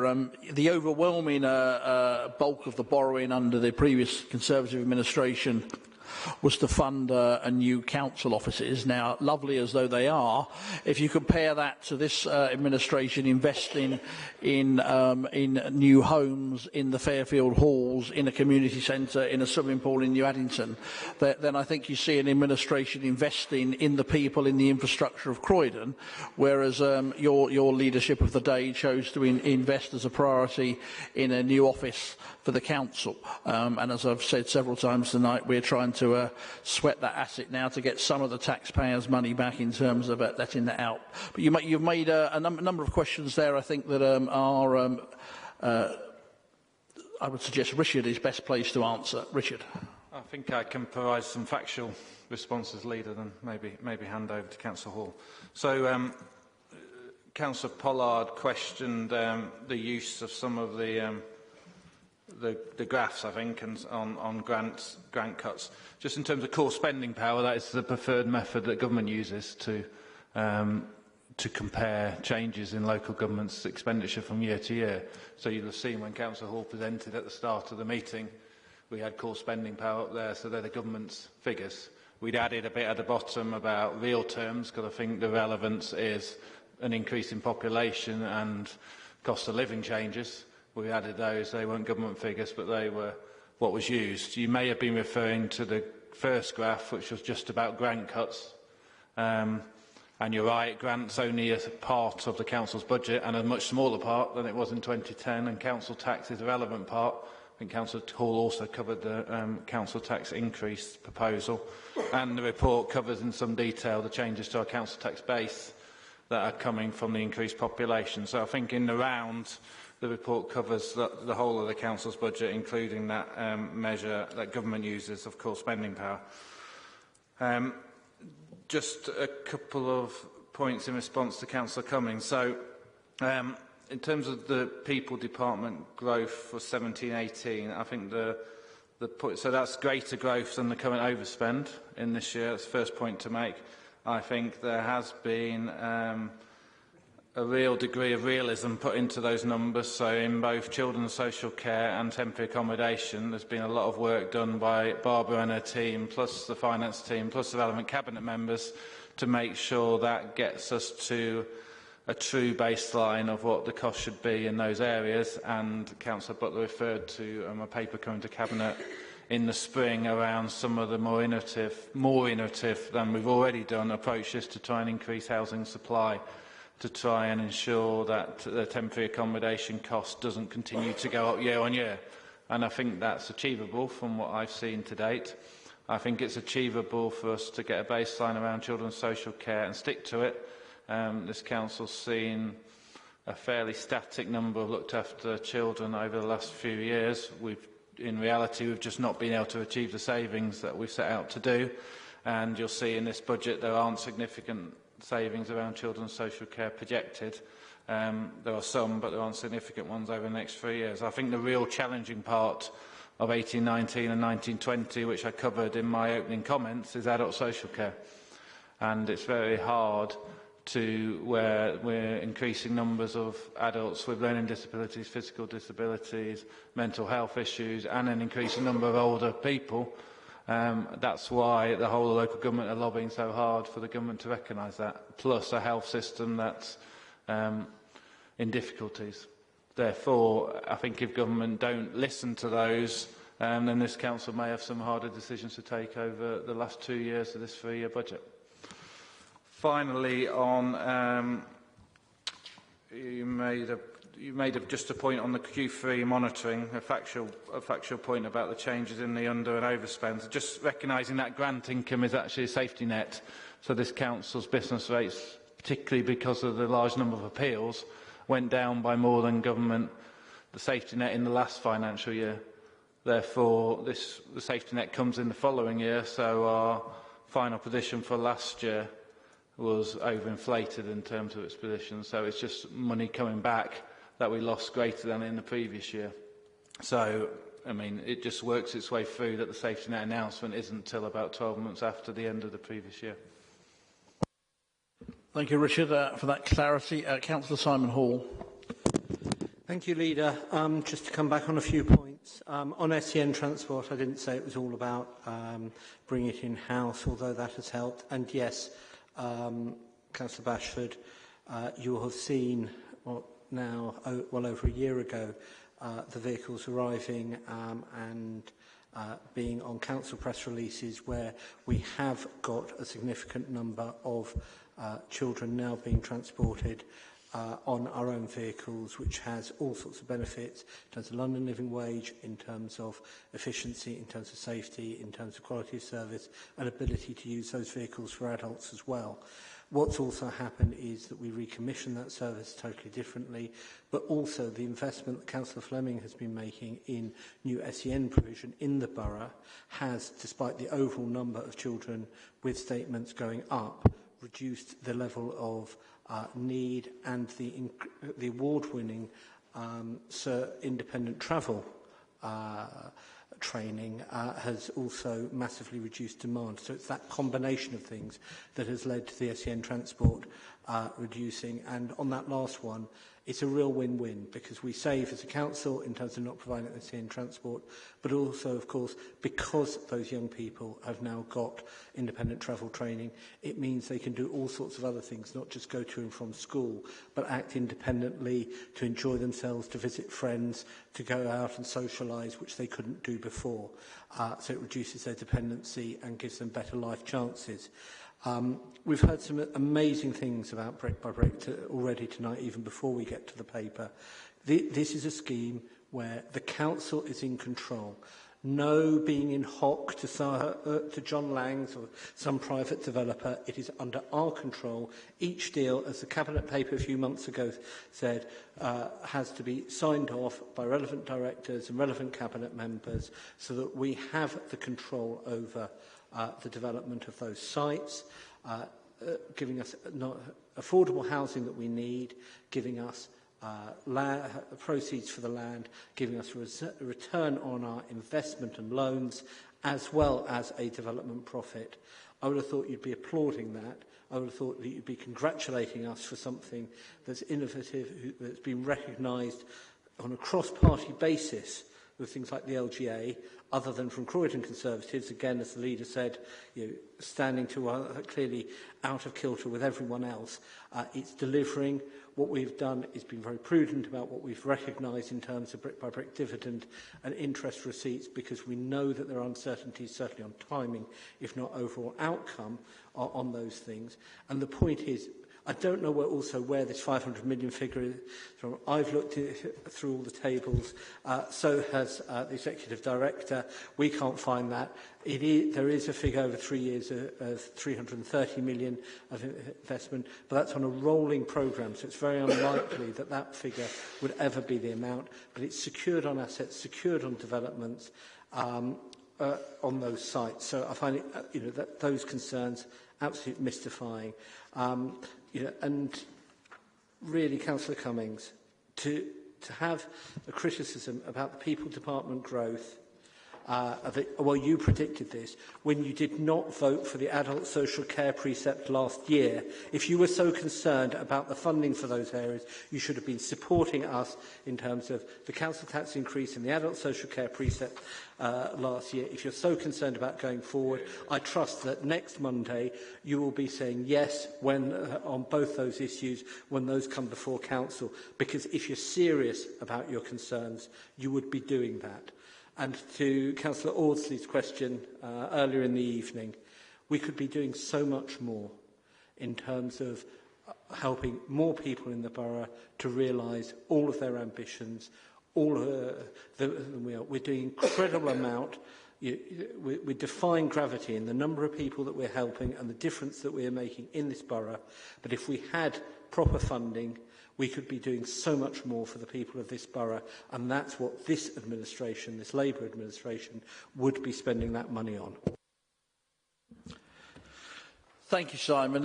And it is, if you look at the contradictions that we face, and politics is interesting at the moment, but it's taken this Labour administration to actually go and work with the Treasury, albeit of a Conservative government, to produce the growth deal, because the previous Conservative administration didn't. It is, and I've said it publicly, it's Conservative ministers working with Coast Capital who take a very hard look at our scheme and our plans for the Fairfield Halls. They can support it. The local Conservatives in Croydon can't. It comes to something when we have a coalition of Conservative ministers, Conservative politicians at the Local Government Association, Labour councils up and down the land, actually recognising what this council is doing in terms of delivering some significant investment in this borough, even in these tough times. Yet we have the Conservative group in Croydon, like some outdated extremists, opposing everything. And these are from the people who, they talk about brick to brick. I mean, the scheme you have with John Lang to build that overpriced council office for £140 million was actually a deal which completely distorted the local market, where you signed an exclusive deal with John Lang and nobody else was allowed to get involved. An unbelievable scheme that probably would have been laughed out of the Kremlin 30 years ago. Yet we saw sort of state control of the market locally. So we'll take no lectures whatsoever from the party that brought us that shambles of a scheme that the boroughs of the taxpayers of this borough will be paying for many years to come. On brick by brick, I'm going to bring in Councillor Butler, then I have seen Councillor Yvette Hopley, and I'll take one or two more after that before moving on. Thank you. Well, I think Simon covered a number of the issues that were raised, but on Councillor Hale's question, you will be aware that when Labour came to administration at this council, we inherited a chaos of a council new build scheme. This has been a scheme that had been set up under original funding from our old friend Ken Livingstone, and you were bringing forward some council houses, but this was in such chaos that even your lead spokesperson, Councillor Dudley Mead, who I have a lot of time for, asked us if we'd have an inquiry into the mess that this has actually fallen into.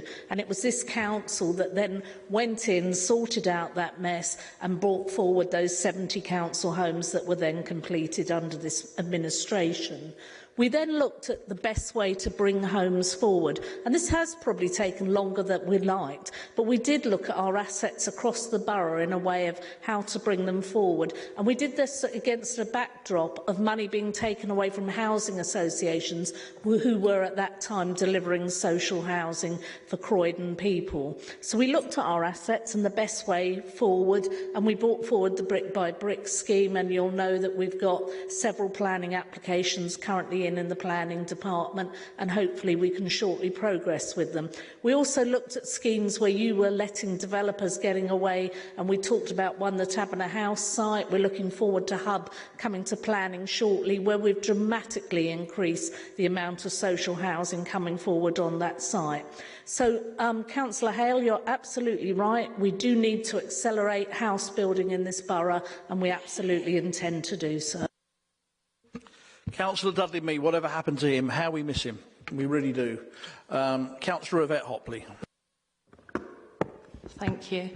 I really am concerned about the fact that you're unable to factor in projected figures for overspends, and that you seem to be out by millions of pounds. I can understand that there is pressure, and I know very well there is pressure in the adult social care area, but you should be able to predict figures more accurately. We know where the pressures are coming from, and we should be able to predict that. It shouldn't be out by such significant numbers. I did want a little bit more detail on what you're actually cutting in the public health grant. You say that you're going to cut staffing budgets, service efficiencies and reductions in number of contracts, but you don't actually have any detail there. And again, I'm concerned because it's the level of detail that we don't appear to see within the budget. If I turn to page 68, you can note that the actual decrease in the budget requirement is only by 0.56%. And yet, you know, your overspends are horrendous, quite frankly. Then if I turn to the third quarter financial performance and look at 4.2, you have a monthly governance board which is looking at the people department. Since you set this board up, in fact, your overspends are higher. You know, this board doesn't seem to be working. So I wonder if you could comment on the detail of that board, and also the details in 3.5, the review of agency staff, etc. Because I think going forward it would be useful to know what your sort of projected figures really are. Thank you, Yvette. I've seen. I'm just looking around. I don't think I've seen anyone else. So I'll get those questions. A combination of Richard and Simon will respond to in a minute. But I've seen. I think to conclude this part of the debate, Councillor Andrew Rendell, our excellent Ashburton councillor. Thank you very much, Leader. I'm really glad to see prevention is high in this budget, and that we're putting money in early, which is not only good for the individual and families, but is also saving us money in the long run. My specific question to you, Leader, is have you had a response from Theresa May on why we're funded so much lower than other London boroughs, or from Jeremy Hunt on why he won't fund adult social care in Croydon?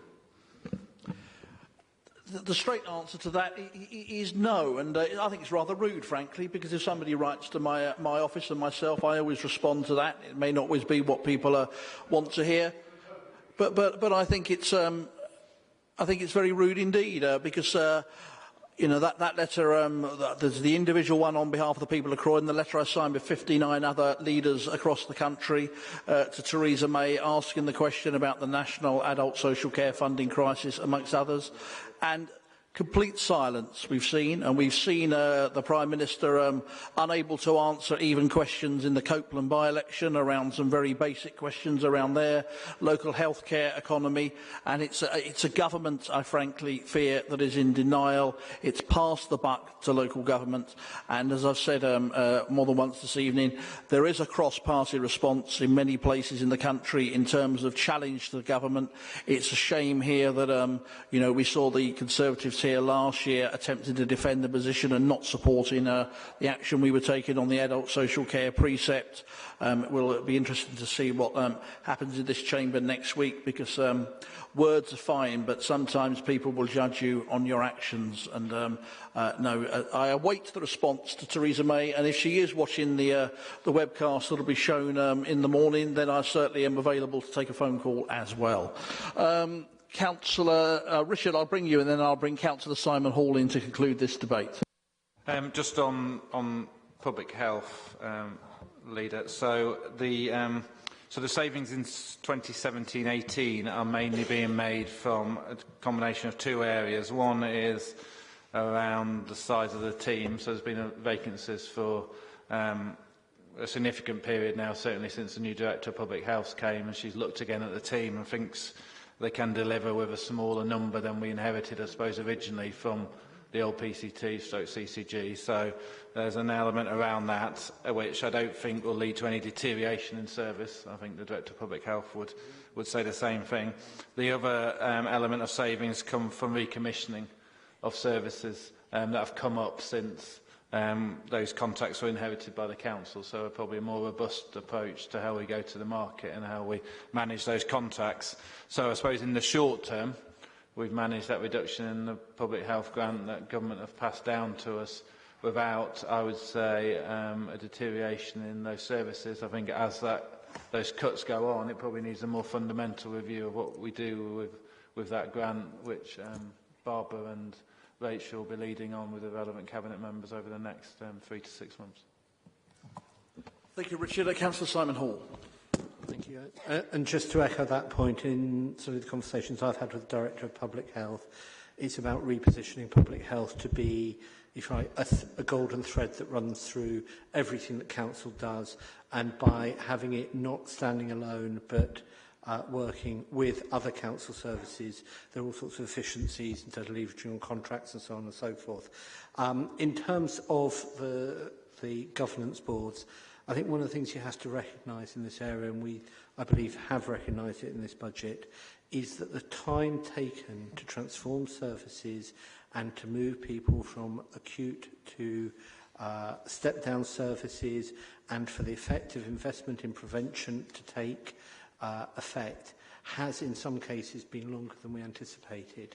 And what we have done is, rather than doing knee-jerk reactions as we saw under the previous administration, we've looked to do that long-term, genuine fix to the range of services we provide in the People Department, to move to prevention, to move to empowerment.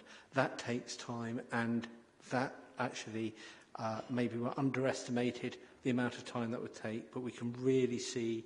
I was having an inspiring meeting with the team working on exactly that this afternoon, of seeing the changes they're making to people's lives, which in 6, 12 months will start bearing financial fruit, but already is transforming lives. I think the other thing to bear in mind is that with welfare benefit reform and other reforms, actually the goalposts have moved in terms of what the demand and pressures are on services, and that's not just in adult social care, but in particular in terms of homelessness and temporary accommodation and the supply there, but also in terms of children's services.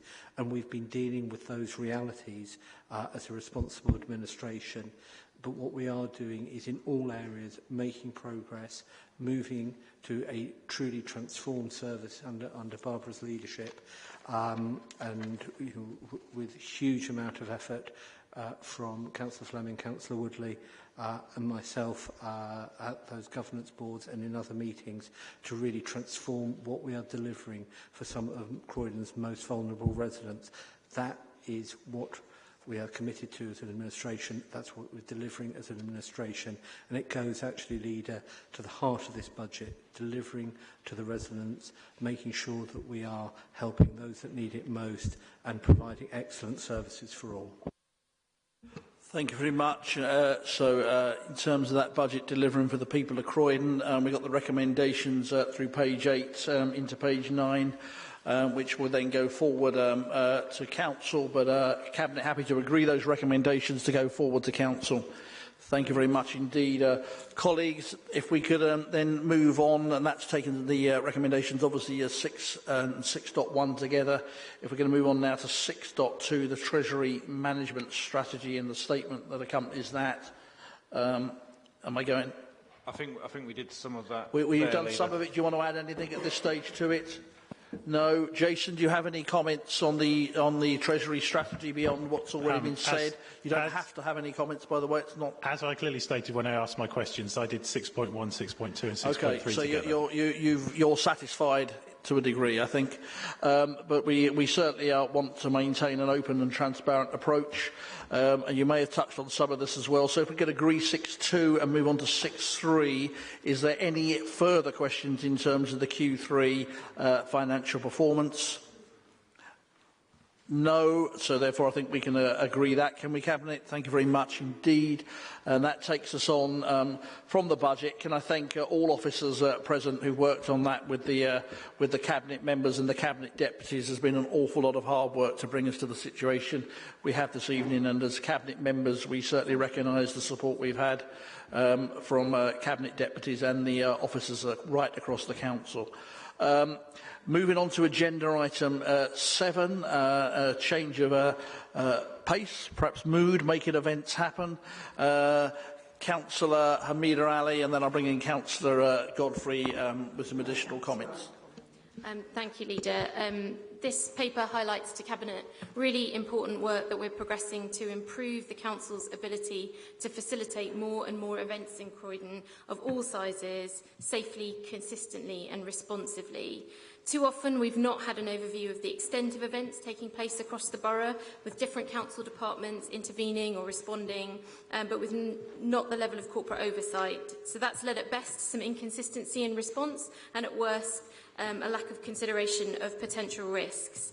And this draft policy is an important piece of work that seeks to strengthen our response and proposes an improved customer service to event organisers. We've also taken the opportunity to rationalise the range of hire and other charges which are routinely applied, and this paper includes 2 new charges, one which introduces a fee for the use of the highway, which simply mirrors the existing equivalent with that of parks, and an application fee for event organisers. Over time, the Council has absorbed greater and greater costs in responding to events, and this new application fee will ensure that there's a dedicated resource available for event organisers. That will ensure that they get a better service from us and that we have a better overview of every single event that's taking place in the borough. And we've thought really carefully about the impact that this could have on our community organisers in particular, and that's why we've ensured that there are 75% discounts for those event organisers, both in terms of those 2 fees that I've highlighted. And you'll see from the paper that as part of this work, we are also delivering a range of resources for event organisers. So that would include a dedicated contact for them to speak with, a range of online resources, including template forms, advice, and signposts to potential sources of assistance, and all of which augment our offer. We're also looking at using our own powers to licence council-owned spaces, in particular our parks, to promote those spaces to be used more and more by event organisers, and also lessening the costs for anyone involved in using those events, using those spaces for those events. We've brought this to Cabinet specifically while we're in the course of this work so that we can publicise this new service, make community organisers and other event organisers aware of what we're planning. And as a way to assist event organisers, we're proposing to apply the existing arrangements for any events that are alerted to us before the 1st of June. I particularly, obviously bring Councillor Godfrey in, but give my thanks to the officers involved, Andy Opie, Paula Murray, and in particular Sarah Quinn, for all their hard work on the development of this policy. But over to Councillor Godfrey for any comments that he'd like to add. Thank you very much, Councillor Ali, for going through so thoroughly that. From my point of view, the transformative thing in here will be the single point of contact, which really will enable people, particularly community groups, but also commercial organisations and larger-scale voluntary organisations, to be able to access the council and see the range of facilities we have on offer. So having a unified scheme does mean that it will be clear what the real costs are of holding events on the street, on the road, as opposed to actually in one of our many beautiful parks and green spaces. So I hope, from my portfolio point of view, it will actually encourage people to hold community events in the parks, bring more life right across our borough, and therefore enhance people's enjoyment of the green spaces. I think it will take time to bed in, to be known about in the community. It will take further work within the organisation to embed and grow the processes. But I think if we look back in 2 or 3 years' time, we should have seen a significant increase in events taking place, particularly of smaller and mid-scale events for the community. But as Hamida said, in terms of those licensed spaces, where we're able to then say to large destination-style events, come to Croydon, we've got these fantastic facilities, this is what's available, and actually from behind the scenes, which is why Andy Opie and his team have been leading on it, it will be a very safe environment for everybody. We'll be a trusted place for those sort of events to take place, and the range of information that we'll be able to put together so that we'll be able to actually sell people public liability insurance, encourage them to go to different local suppliers, etc. for things. So that single point of contact, there's an awful lot behind it, and I'm very excited by the prospect it gives our borough to have a unified and quite an impressive approach. So if we come back to this, I think, and review it in 2 or 3 years' time, perhaps it's something for scrutiny to look at in 2020 or something, then that will be quite useful for the development of events going forward. So thank you, Leader. Thank you very much, Timothy and Hamida, and thank you, Andy and the team as well, for the hard work that's gone into this. And I think it's going to be greatly appreciated, along with the piece that Hamida alluded to, June. I'll take people in the order I've seen them. So I did, in fairness, see Councillor O'Connell, then Councillor Pollard. Okay, thank you very much, Chair. I think all of us in the Chamber want to support events in our communities, and I think that is a good thing. I think it's good also that there is likely to be a dedicated single point of contact, because I think the criticism in the past has been the kind of opaqueness and the bureaucratic nature of the council's systems. And I think probably the £25 fee for charities and public groups and £100 for commercial organisations is not necessarily a bad thing. I know we as councillors have our community budget, ward budgets. We can always help with those 25 quid without a shadow of a doubt. But that's not the sort of figures that bother organisers. It's the charges that are levied more generally. And on page 6, there's listed some examples of the charges. What I found interesting was that the charges quoted are the current charges, this year's charges, Clearly, most of the events that will be happening in our wards will be after April, potentially. So they will be subject to the new charges, whatever they would be. On page 169 of 233, it says full detail of the council's fees and charges can be found here. Well, the here I've got nothing around the charges, something just dropped off the bottom. So what I'd ask the Cabinet member, I don't really mind which one it is, if they could write to me with the details of the charges relevant to public events from April 17, and there's a whole range, they go across different departments. I think all members here will be interested, because what we don't want, clearly, is this paper to be potentially almost a cover for an increase in charges. So I welcome the single point of contact. I think a unified system is a good thing, but I still do have concerns about the underlying charges, and if Cabinet members could write to me to give reassurance, I'd be grateful, Leader. Thank you, Steve, for those broadly constructive comments, and Cabinet members, I'll bring them back in a second. Councillor Pollard. Thank you, Leader. As with Councillor O'Connell, I think I broadly welcome this paper, and I think any simplification, anything that helps organisers of events who usually are not professional and are usually doing it in their own time out of the goodness of their heart is definitely to be welcomed. What I got the sense of reading this paper, and it sort of builds on what Councillor O'Connell said, is, as always with council papers, it comes across as a very council outwards paper. And what I wanted to look at it from was the perspective of, as an organiser, what am I going to be faced with and what's it going to cost? And what I didn't really get from the paper, and perhaps it's sort of written in a way that I wasn't getting, but I didn't understand for different types of event what the difference would be, because with these things there are always unintended consequences. So how much work have we done to pick out 10 or 15 different types of events and say, old regime, new regime, what's the difference? Okay, some questions there. Carlton, and then I'll bring Cabinet colleagues in to respond. Carlton. So some of you may know that I'm the Vice Chairman of Thornton Heath Festival, which I was actually pleased was voted on the council website as actually been the most favoured festival in 2016, the best of all of them in Croydon. So thanks for that.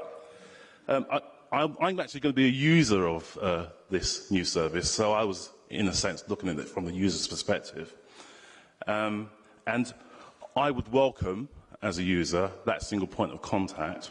But I think I've got two comments I'd like to make, really. One is about the governance, because I always worry where you bring together like a safety advisory group, that it might just be very risk-averse. So I think we need to be really careful that we have a group which takes account of those smaller players in the market who can't always cope with the long list of requirements. And the second point is about presentation, actually. I don't think this is supposed to be helpful for users, for those organisers of small festivals. And I think it's important that we don't scare the horses, because if you look at the list of requirements, it's quite daunting, actually, to start out with. So I think presentation of this, when you put it out for consultation, and consultation is really important, will be very important. Yeah, I think their point's well made, because we absolutely want to encourage innovation and a degree of risk-taking, and we would certainly want to see the wonderful success in Thornton Heath, as it is, to be fair, in many other places, but continue across the borough. I think it's part of the success of Croydon, isn't it, that even though we've been talking about some very big schemes tonight, that the street festivals and the community events across this borough go from strength to strength, and I know that Cabinet colleagues are very keen to ensure that continues. Hamida, and then Timothy, if there's anything. No, sorry, before I bring you in, I think apologies, then we can perhaps conclude on this paper. I saw Councillor Sarah Bashford, and then I'll bring Cabinet colleagues in. Sarah. Thank you, Leader. In Selsdon, we have the best Christmas lights. Thornton Heath might have the best festival, but Selsdon has the best Christmas lights. One of the concerns that we have going forward is the amount of money the council want to charge for the road suspensions. In 3.13, it says road closures for special events for registered charities are £156. That is as opposed to £2,020 for temporary traffic management orders, which is what we had to get previously if we wanted the road closed. If I'm reading this correctly, I would expect Sales and Residents Association to pay the £156 so that Father Christmas can drive along the road for about 5 minutes, wave his stick and light the Christmas lights, which is extremely exciting for many young children and families who come from a wide area to see it. Can someone please just clarify what those charges are, whether it's tonight or whether it's in writing afterwards? I'd be grateful, because it is hugely important for lots of organisations, as we've mentioned, to know exactly what the charges are now so that they can plan ahead for certain events. Thank you. Thank you, Sarah. I've just been informed, actually, I wondered where he'd gone, that apparently Father Christmas is Councillor Dudley Mead. Councillor Newman. Oh, no. That can't possibly be true. That can't be true. It's okay. I tell you what, if people agree, we'll take the rare step and edit that out. We'll edit that from the coverage, and no one will ever know, will they? Now, look, I've got to be careful as the leader of the council, but I think I could give you a very encouraging steer that whoever Father Christmas is will be much nearer the £156 than any other sums you've managed. But colleagues will clarify that, in due course, and certainly in time for Christmas. Councillor Hamida Ali. Thank you, Leader, and thank you to colleagues for your comments. Councillor O'Connell's comments welcome your supportive feedback about the direction that this paper and proposal is taking. What we sought to do was in part to lay out what the existing charges are, plus highlight the two that are proposed to be introduced. So we can certainly confirm that, but what we're highlighting here is what the charges are and the two that are proposed. That's the application fee and the highways use fee. To Councillor Pollard's comments about event organisers and what they expect and how they're going to be able to respond to this. The website that we're planning to set out the whole range of online tools and support is exactly what we would want to have there, so that people know exactly what they're required to do. We're proposing, it says in the paper, about having a ready reckoner so that people can calculate what they owe, if anything, and also signpost, particularly community event organisers, to other sources of assistance. That could be community ward budgets, it could be Croydon community grants, it could be Croydon culture grants. So we'd expect that range of online resources to be able to assist organisers, and that be set out in a much more user-friendly way than perhaps this paper does, which I appreciate is set out from a very council-orientated perspective. But that's absolutely what we would see the online presence around events to be able to do. To Councillor Young's comments, absolutely, again, and just kind of refer to the website to be able to assist both users, yourself, and other community users. Just your point on the governance, the Safety Advisory Group is an existing group. What we wanted to make sure is that is the group that would be looking very much from a safety point of view, and it is safety considerations in part that's driven our keenness to rationalise and sort of set policy much more clearly in relation to events. So that group would already be looking at those kind of safety concerns, and by having a single point of contact that is aware of all the events that are being planned, that enables that group to be in a better position to be able to make sure that everything is in place and all those considerations have been made. So it's not a new group; it's making sure that group is better able to do its job. And then to Councillor Bashford's concerns about the particular event that she highlights, just remind colleagues that this is work in progress. brought this to Cabinet to be able to share this both with Cabinet, Shadow Cabinet, but more broadly than that, so that people know what's coming. We will be, through this consultation, both internally with the Council and other agencies that we work with, we'll be working through the different categories of events, and there will be examples of events, and I suspect that that one is a perfect example, where they may not kind of fit neatly. So we'll absolutely be wanting to make sure that the appropriate fees in relation to community events is respected, and we'll be working through those systematically. Okay, I mean, I know you're looking for some exact numbers tonight, Steve, but we will write to you. I'm certain, in a way, that will bring both you and Santa Claus some peace and happiness. Councillor Godfrey. Ho, ho, ho. What I do think is the consultation is important, because actually getting it right, it's not been straightforward what the charges are. There's been an awful lot of sort of strange practices historically in the borough, and having something that will be crystal clear on the website about where it is and getting that right. You know, we'll need the input of everybody who runs all sorts of different events to do that. And Councillor Connell did highlight the ward budget. In the world of devolution, you know, every ward councillor has a role to lead community events and encourage them and use those devolved budgets sensibly. So it should mean that there isn't a call to the centre for, there's this fantastic charity event taking place in Coulsdon. Do we have to pay the £2,000 or the £500 or whatever fee is wherever? And actually, instead, it's crystal clear and fair for everybody.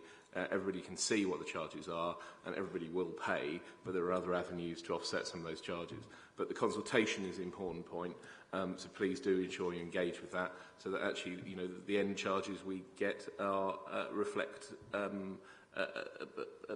system which will work, but will also enable more events to take place and actually bring in more income, because we do need to always watch the pennies so that the pounds can look after themselves. Thank you very much indeed. Can we agree the paper, colleagues? Thank you. If we could move on to the agenda item 8, brick by brick. I know we've had some significant discussion tonight, but Councillor Butler.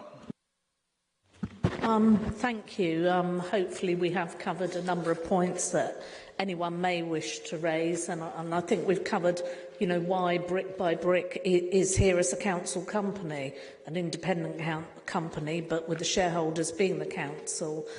The next report on this evening discusses the impact of welfare reform, and we've discussed that earlier, and the effect that's had on homelessness in the borough. Lack of supply, high rents, high sales prices that many people simply cannot afford. And the aim of Brick by Brick as a company is that it's a private, independent development company, commercial in character, which focuses on providing housing-led development for the benefit of the people of Croydon. And I think everybody must support that. And some of those aims, you know, to deliver housing right across the borough, meeting the needs of local people, to ensure development profit is returned to the council and therefore the people of Croydon. New homes in a variety of tenures with local lettings and sales policies, commercial efficiencies that can increase the amount of affordable housing we can bring forward, also to improve community facilities, and what's really important, I think, is good quality design and homes. So that's basically what the company's about. Some of the information that's been previously requested is enclosed in this report. Thank you very much. And to be clear, we are setting out a business plan here. Any further questions on this? There are. Okay. Councillor Pollard, Cummins, and then Councillor Lynn Hale. Thank you, Leader. Just one question. When I set up my first business back in the late 90s, I went to the bank and put forward my projections of what I was going to earn and what my costs were going to be. And the bank manager said, now go away and work out what happens if it takes twice as long, costs twice as much, and your sales are half as much. What happens to your business? So I went away, did the work, and came back. What I don't see in this business plan is a real assessment of what the potential downsides are. I see a projection that suggests it's all going to be fine, but what I don't see is that sort of devil's advocate work Perhaps that's been done, it just isn't in the public papers, but I just appreciate some reassurance about what happens if certain things don't go the way the council wants. And what confidence can we have that the council taxpayers' money is going to be adequately looked after? Well, our very robust council officials wouldn't be taking the position they did on this if those questions hadn't been asked. But you know, remember, this is a business model based on the council owning the land. And as I said earlier, that does change it from other, perhaps more speculative business ventures. Not that I'm suggesting your own one was, but whoever's they are. I'll take that's a brief question. Jason, then Lynn, and then I'll get Richard to respond with Simon. Jason. Thank you, Leader. I have three quite simple questions in terms of they're not sort of political points at all, particularly. They should have quite simple answers. But there was just something I wanted to come back on. And I waited a little bit to make sure that I considered carefully exactly what I wanted to say. It's clear that we've got an election coming up. There's been reference to it already. There's elections going on in the country at the moment, and we've just had a referendum. And during all of those, we've seen a lot of rhetoric that has been perhaps somewhat questionable. You know, we accept that we're not going to agree with each other. There are various things we say about each other that we accept. And it is pretty much a two-party fight in this borough, or it has been in the past, so the people in this room will, I think, set the tone. The Conservative group being referred to as a group of extremists by yourself, I think was perhaps on the edge. And I wouldn't like to see, I'm sure it was just something that came out in, you know, not something that you had planned to say, but we're going to shortly be fighting an election campaign. Let's not go down the route of throwing worse and worse descriptions of each other out as part of that. With regard to specific questions I had, on page 4 of the report, in section 3.12, it states that a cross-party member information group is being established. I was wondering if you could give us a schedule for when that will be, and who will be being involved. On page, this is pack page 194.5.13, it says Brick by Brick has the ability to seek finance from alternative sources. It says where funding is not available from the council. If Brick by Brick goes out to the market and starts borrowing, is that something that is going to have full visibility for council members in terms of the fact that this is borrowing being undertaken by a wholly owned subsidiary? And page 195, 6.4, it makes reference to a detailed risk register in place for each site. Is the audit committee of this council going to have sight of that risk register? Thank you. Okay, very good questions there, but I'll come back to the first point you raised. I think the person making a political issue out of a comment I made is you, not me, but I'm very happy to clarify that those comments refer to the Conservative group in Croydon being out of touch and on the very edge of what we might call mainstream Conservative thinking, both locally and nationally, whether that's in Parliament or at the LGA. You as a Conservative group are on the very edge of where Conservative politicians are elsewhere in the country, and therefore people can make their own judgments about the positioning. But you are in a quite unique position. I accept some of you individually, when they talk to us privately, don't share those views, but that is how Councillor Pollard and Councillor Fisher before him projected your policy positions such as they exist. I'll bring Lynn in, and then I'll get Richard and Alison and Simon to comment. Was it Lynn? Yeah, Lynn. Thank you, Leader. I just want to start by saying I don't have a problem with the aspirations of Brick by Brick, and I'm pleased to hear that officers have been working hard on this. But I do have concerns about this business plan. I don't really recognise it as a business plan at all. It's woefully light on the details you would expect to see, lacking any information whatsoever about sales, revenue, returns to the council. It refers to costs approaching 300 million and debts of 200 million. And it appears that when the council lending runs out, further loans will be placed with other financiers, But since these will be senior debts, should there be a problem with repayments, then the council monies will be at the back of the queue for reimbursement. There's no information about what proportion of the sums is loan repayment and what is reinvestment. No figures, no percentages, not even any estimates. There are no clues as to when council money is coming back, whether there are any borrowing limits at all, no amounts, no timings, no KPIs. So I would just wonder how the business performance is going to be measured.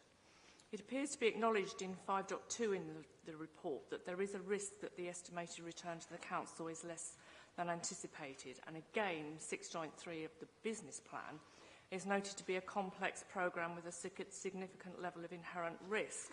There doesn't seem to be any responsibility at board level for managing it, or at least there might be, but it's not set out in this paper. My concern is that as it stands, it's Croydon taxpayers who bear all the risk of the project, and they have absolutely no say in it at all.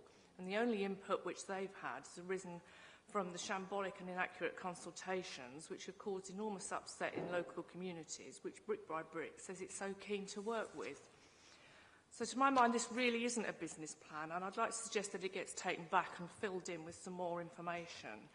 Written in, we'd like some details and an assurance that not only are the risks understood, but are fully accounted for. Thank you. I'll bring Colin in a minute. I mean, that is, what we've just heard, I think, amounts to a quite unprecedented and extraordinary attack from those politicians on officials of this council. You know, we're here, and myself and colleagues, for you to have a go at, if you like, politically, but that's an unprecedented question of the integrity of the officers of this council. I'm going to bring in Councillor Fitzsimons, but without totally predicting what Sean's going to say. I would imagine he might be referring to the discussions at scrutiny. Sean. Thank you, Leader. Well, there's 2 points I want to make, and I'll come back to that point. The issue is that we have a housing crisis. There are many things going wrong in the housing market. And I was just looking at the statistics. In the year 2009-2010, this is the GLA statistics, in the last year of the Labour government, Croydon had 1,035 homes completed, social, rented, affordable housing or shared ownership, 1,035. What was interesting is that up to January this year, for 9 months, Croydon has had 53 affordable homes completed. And even on site, there are 200 homes on site, and some of those won't be completed to next year. We have a housing crisis, which means that if we were delivering 1,000 affordable homes every year, we wouldn't have the revenue costs that we are currently having to pick up in terms of bread and breakfast costs and temporary accommodation.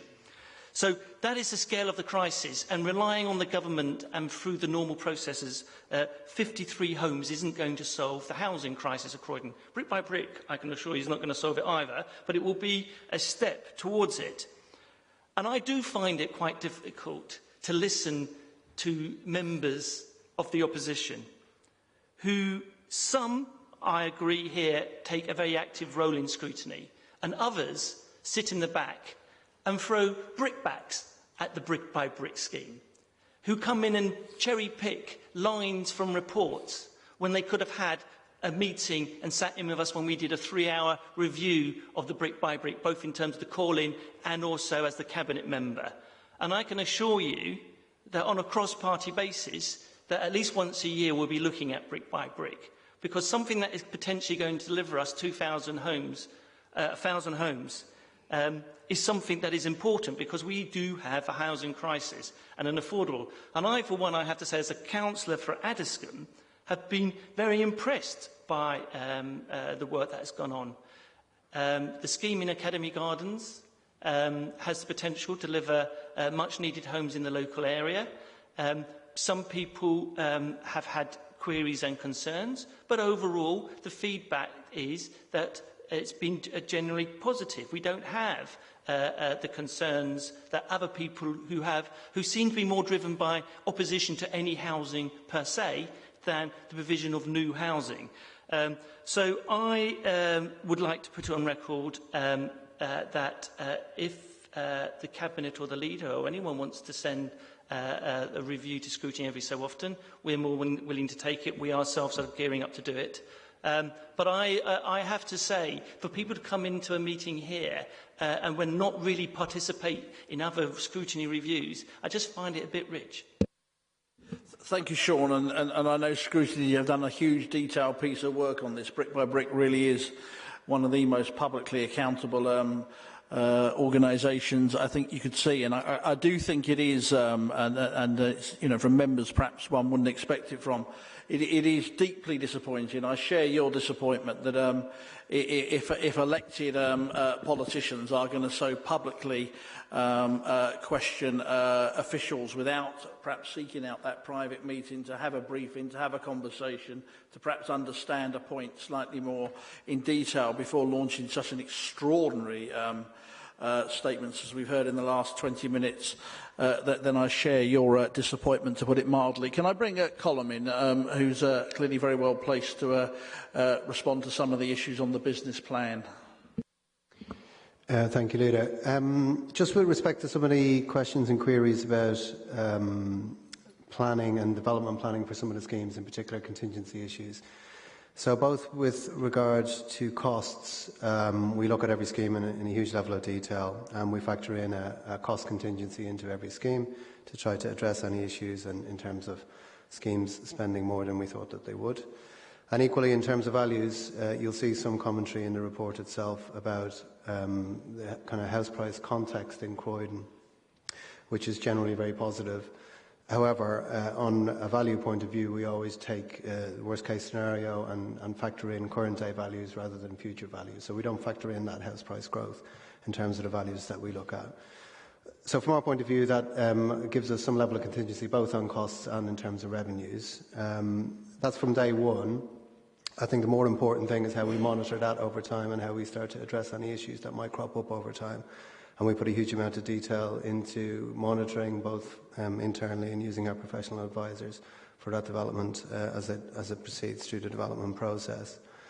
With regards to some of the comments from Councillor Hale about the detail in the business plan, this business plan is for 1 year, so it comes back to Cabinet every year for approval by Cabinet.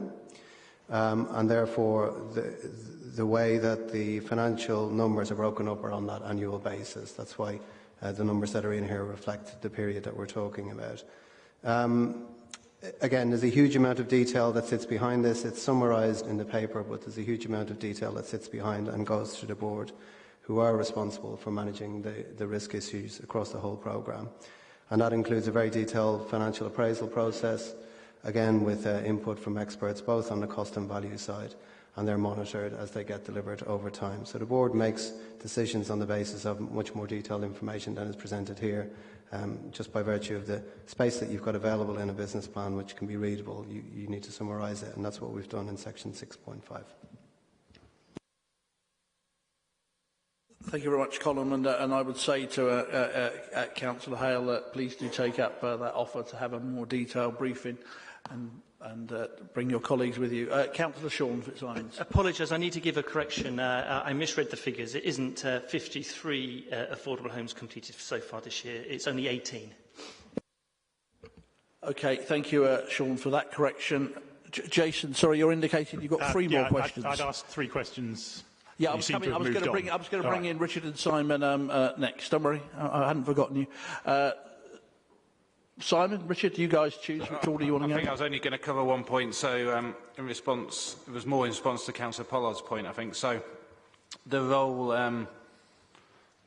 I play in terms of the appraisals, I suppose, and the sensitivities you talked about when you visited your bank manager. So the council has 2 positions on this. One is to secure best value for the land. So me and Steve Wingrove and the assets team will be doing all the work on the final appraisals to ensure that we do achieve best value for that land transfer. And also we're acting as the bank in this case. So we've got an important role in terms of signing off the terms for each of these transfers and the funding for those based on a series of sensitivities that are done and advice that I receive as well on behalf of the council. rather than the role we're playing that Colin's talked about in terms of running the company in terms of brick by brick. So there's a number of controls around that process which were previously delegated by Cabinet back in June 2016. Thank you. Richard Simon. And just to echo that one, in terms of the disposal of lands, that's Richard, in his role of ED Resources in Section 151, in consultation with Councillor Butler and myself, and in terms of the loans, Richard in consultation with myself. So before those happen, clearly we have to be satisfied that there are the right sensitivities, the right analysis, and it's the right deal for the people of Croydon. In terms of the criticism about the business plan and questions about the risk register, you have to appreciate these are highly commercially sensitive transactions. Clearly what we're not going to do is give chapter and verse on individual deals, which then informs bidders, for example, for the construction works, and might influence estate agents and others and put the people who might be holding the affordable housing in terms of might influence what the outcome is for the people of Croydon. So this is deliberately a summary, and that's quite right. In terms of the risk register, the one referred to in the report is the detailed risk register that the board of Brick by Brick has, and what we have discussed is that a summary of the risks that, as far as they affect directly Croydon Council, would be something that would go on the risk register of the council based on the information the council has, bearing in mind this is a separate limited company and an independent one, so clearly it would be our view of the risk from the loans and assets that we are committing to, let's not forget, deliver 1,000 homes, including 500 affordable homes that are so much needed for the people of Croydon. Thank you very much, Simon. To conclude this part of the evening, I'll bring in Councillor Butler. Just on your point regarding the information panel, Shifa, as our new Executive Director in place, is working to set that up along with officers. And we certainly will be inviting Councillor Lynn Hale as your lead member for Homes to come along and be sitting on that panel. Thank you very much, Alison. Can we agree the paper, colleagues? Thank you very much. If we can move on to agenda item 9. I know the hour is late, but this is a hugely important paper, impacts on welfare reform. Leader, I think there was another question about funding, wasn't there? Is that the question you're looking for an answer to? Okay, I'm happy to take that. Yeah, I was asking about the visibility of future funding if it was non-council. Yeah, so the paper rightly makes mention of that, but the plan at the moment is that the council will be the funder for these first tranche of schemes. If we were to, brick by brick, were to look outside the council, then that information will be brought back to Cabinet at that time. I hope that's clarified that, and I hope we can have some trust that as an administration, like you would do if you were an administration, we very much operate under and with the advice of some very senior officials in terms of the political decisions that inform commercial transactions around a company like Brick by Brick. Okay, can we, having confirmed that we agree the paper, move on to agenda item 9, as I was saying, impact of welfare reform. It's just one headline from this paper to me, behind an awful lot of other human cost as well as financial changes. Paragraph 2.3, the above changes affect over 26,000 people in Croydon, losing a total of over 31 million in welfare benefits from April 13 to April 17. Hard-pressed people in this borough struggling even more now as a result of the draconian action of the current government. Hamid Ali. Leader. That's one of the reasons that we consistently bring this paper back to Cabinet to provide an ongoing update of the very real impact of the rollout of the government's welfare reform agenda on both the residents affected, as you highlight, the over 26,000 people, and also on the council's finances. We know, of course, that this rollout started in April 2013, with additional changes taking effect in April last year, and this paper focuses very much on those most recent changes, and as you highlight, their very real impact on that number of people in Croydon, which is just over 7% of our population. All members will be aware of Croydon's response to these reforms, which has been the development and the expansion of the Gateway Service, which was designed originally to anticipate and assuage the impact of these changes on residents by preventing homelessness and maximising people's incomes.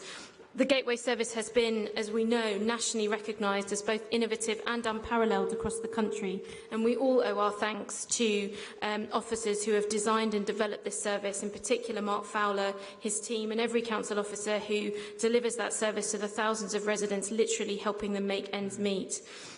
This paper highlights in particular our experience based on the reforms relating to universal credit, and particularly the inclusion of emergency and temporary accommodation within that, the benefit cap and the freeze in benefit and local housing allowance rates. And just taking each of those in turn, in terms of universal credit, we have the highest caseload of universal credit claimants in the country, and particularly alongside Sutton and Southwark, we understand in particular the impact of the rollout of universal credit in relation to emergency and temporary accommodation.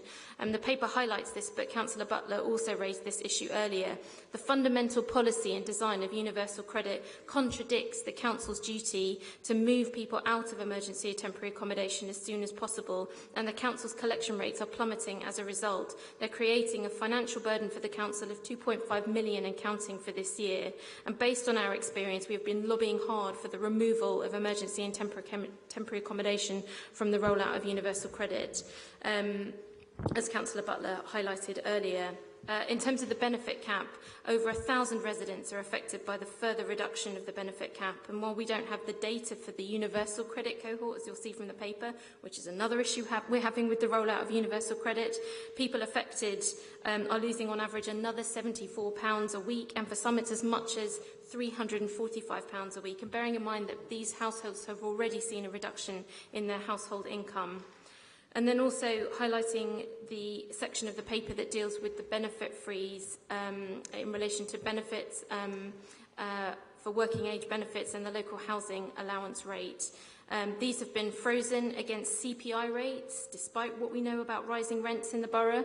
And as a result, we're seeing really shocking gaps between the help people are receiving and the cost of their actual rent. So there's currently a £300 gap, for example, between the local housing allowance rate and what we know, the private rented sector rate for a two-bedroom property. £900 people were receiving versus £1,200 of their rent. And given that we know that eviction from the private rented sector is the fastest growing reason for homelessness, this is increasingly a frightening prospect for both residents in the borough who are struggling to stay in their homes and for the council with a legal duty to house vulnerable people who are made homeless. The results of the Gateway Service against all of this is really striking. We've helped over 5,500 people, growing income by 7.8 million for over 2,000 people, keeping over another 1,700 people in their homes, and assisting people with financial advice, which has seen, for example, membership of the credit union grow by 17% in 12 months. And officers have also recently secured 1.4 million further funding from government to tackle street homelessness, where you'll remember that the recent count found that Croydon had the 7th highest street homelessness count in the country. What this paper also highlights is that we're not just discussing these issues with each other here. We have been lobbying government very effectively. That national recognition of the Gateway Service has given us credibility with government. We've consistently made the case, as Councillor Butler raised earlier, for the removal of emergency and temporary accommodation from the rollout of universal credit. Mark Fowler, as has been highlighted earlier in the evening, gave evidence powerfully to the Work and Pensions Select Committee, who were convinced of that position in about 5 minutes flat. And you'll see in the papers the follow-up correspondence with the chair of that committee setting out these issues in detail. But Mark and his team are in discussion with the policy team responsible at the DWP for universal credit, and we understand that this decision on taking emergency and temporary accommodation out of universal credit is currently with the Secretary of State, and we're really hopeful that they will take the right decision on that. So on behalf of all of us, I'd like to thank the officers for their outstanding work in helping so many residents to keep the wolf from the door, and for their sterling work to continue to make the case to government on what we know to be right. Thank you very much, Hamida, indeed. Once again, I think we do commend the officers of this council for the work they're doing with you and others in terms of protecting some of the most vulnerable people at such a very, very tough time for families out there. Any other comments? No, in that case, Councillor Mark Watson. Yeah, just briefly, Chair. I just want to make the point, and obviously, that the changes are very difficult for the people themselves, but that money is being sucked out of our local economy. I mean, that money would be spent in our local business, our local shops. Mostly, it would be going into the small businesses in our town. So the changes have cut money out of our local businesses and our local economy. So it's having a real impact, not just on those people who are affected themselves, but right across the borough. Thank you, Mark. Okay, if we can agree the paper, colleagues, and move on to agenda item 10, report on the last very successful Croydon Congress, and actually since we held that very successful Congress, we've actually had Amy, the Mayor's nighttime czar's been back to Croydon. Such is her commitment to ensuring that the nighttime economy here thrives. It's the right thing to be doing in terms of the nighttime economy, and its growth we want to see, and jobs across Croydon, as I think we transform the borough from that sleepy dormitory suburb to a place where people both want to live, work and play. Councillor Hamid Ali. Thank you. We routinely bring a paper to Cabinet following each of the Croydon Congress events, which are held biannually. As you say, Leader, they are consistently well attended and very successful, and this was no exception. Members who were there will recall that this last Congress in November, prompted by the pace of growth in the borough and focusing specifically on leveraging that growth for the benefit of all residents. The Mayor of London and his Night Czar, as the Leader recalls, were among the speakers, and we had employers. We had a higher proportion of private sector and business-based organisations taking part in that event, and we featured a number of employers across the borough taking part in discussions on a whole range of issues, including stimulating the evening economy, spreading that growth across the borough, and responsible employment practice. Councillor Watson mentioned the Good Employer Charter earlier. That was trailed at the event, which has since been launched, and which promotes, of course, the real living wage, recruiting and buying locally, and promoting inclusive workplaces. We have produced a video of the event, and apologies that that's not possible to show this evening, but we will make sure that that is available as soon as we can. And the paper also references the topic of the next Croydon Congress, which will be run by and focused on the issues for our young people, and work will be starting very shortly on planning that next event. Thank you very much, Amida, indeed, for the work on that and the planning that's already underway for the next event. Can we agree the paper, colleagues? Note that. Thank you very much indeed. Agenda item 11, Councillor Simon Hall, anything to add to what's in the papers? Nothing to add, Leader. Thank you very much. Any questions, colleagues? No, thank you very much. Can I wish you a very good evening for what remains of it? Thank you.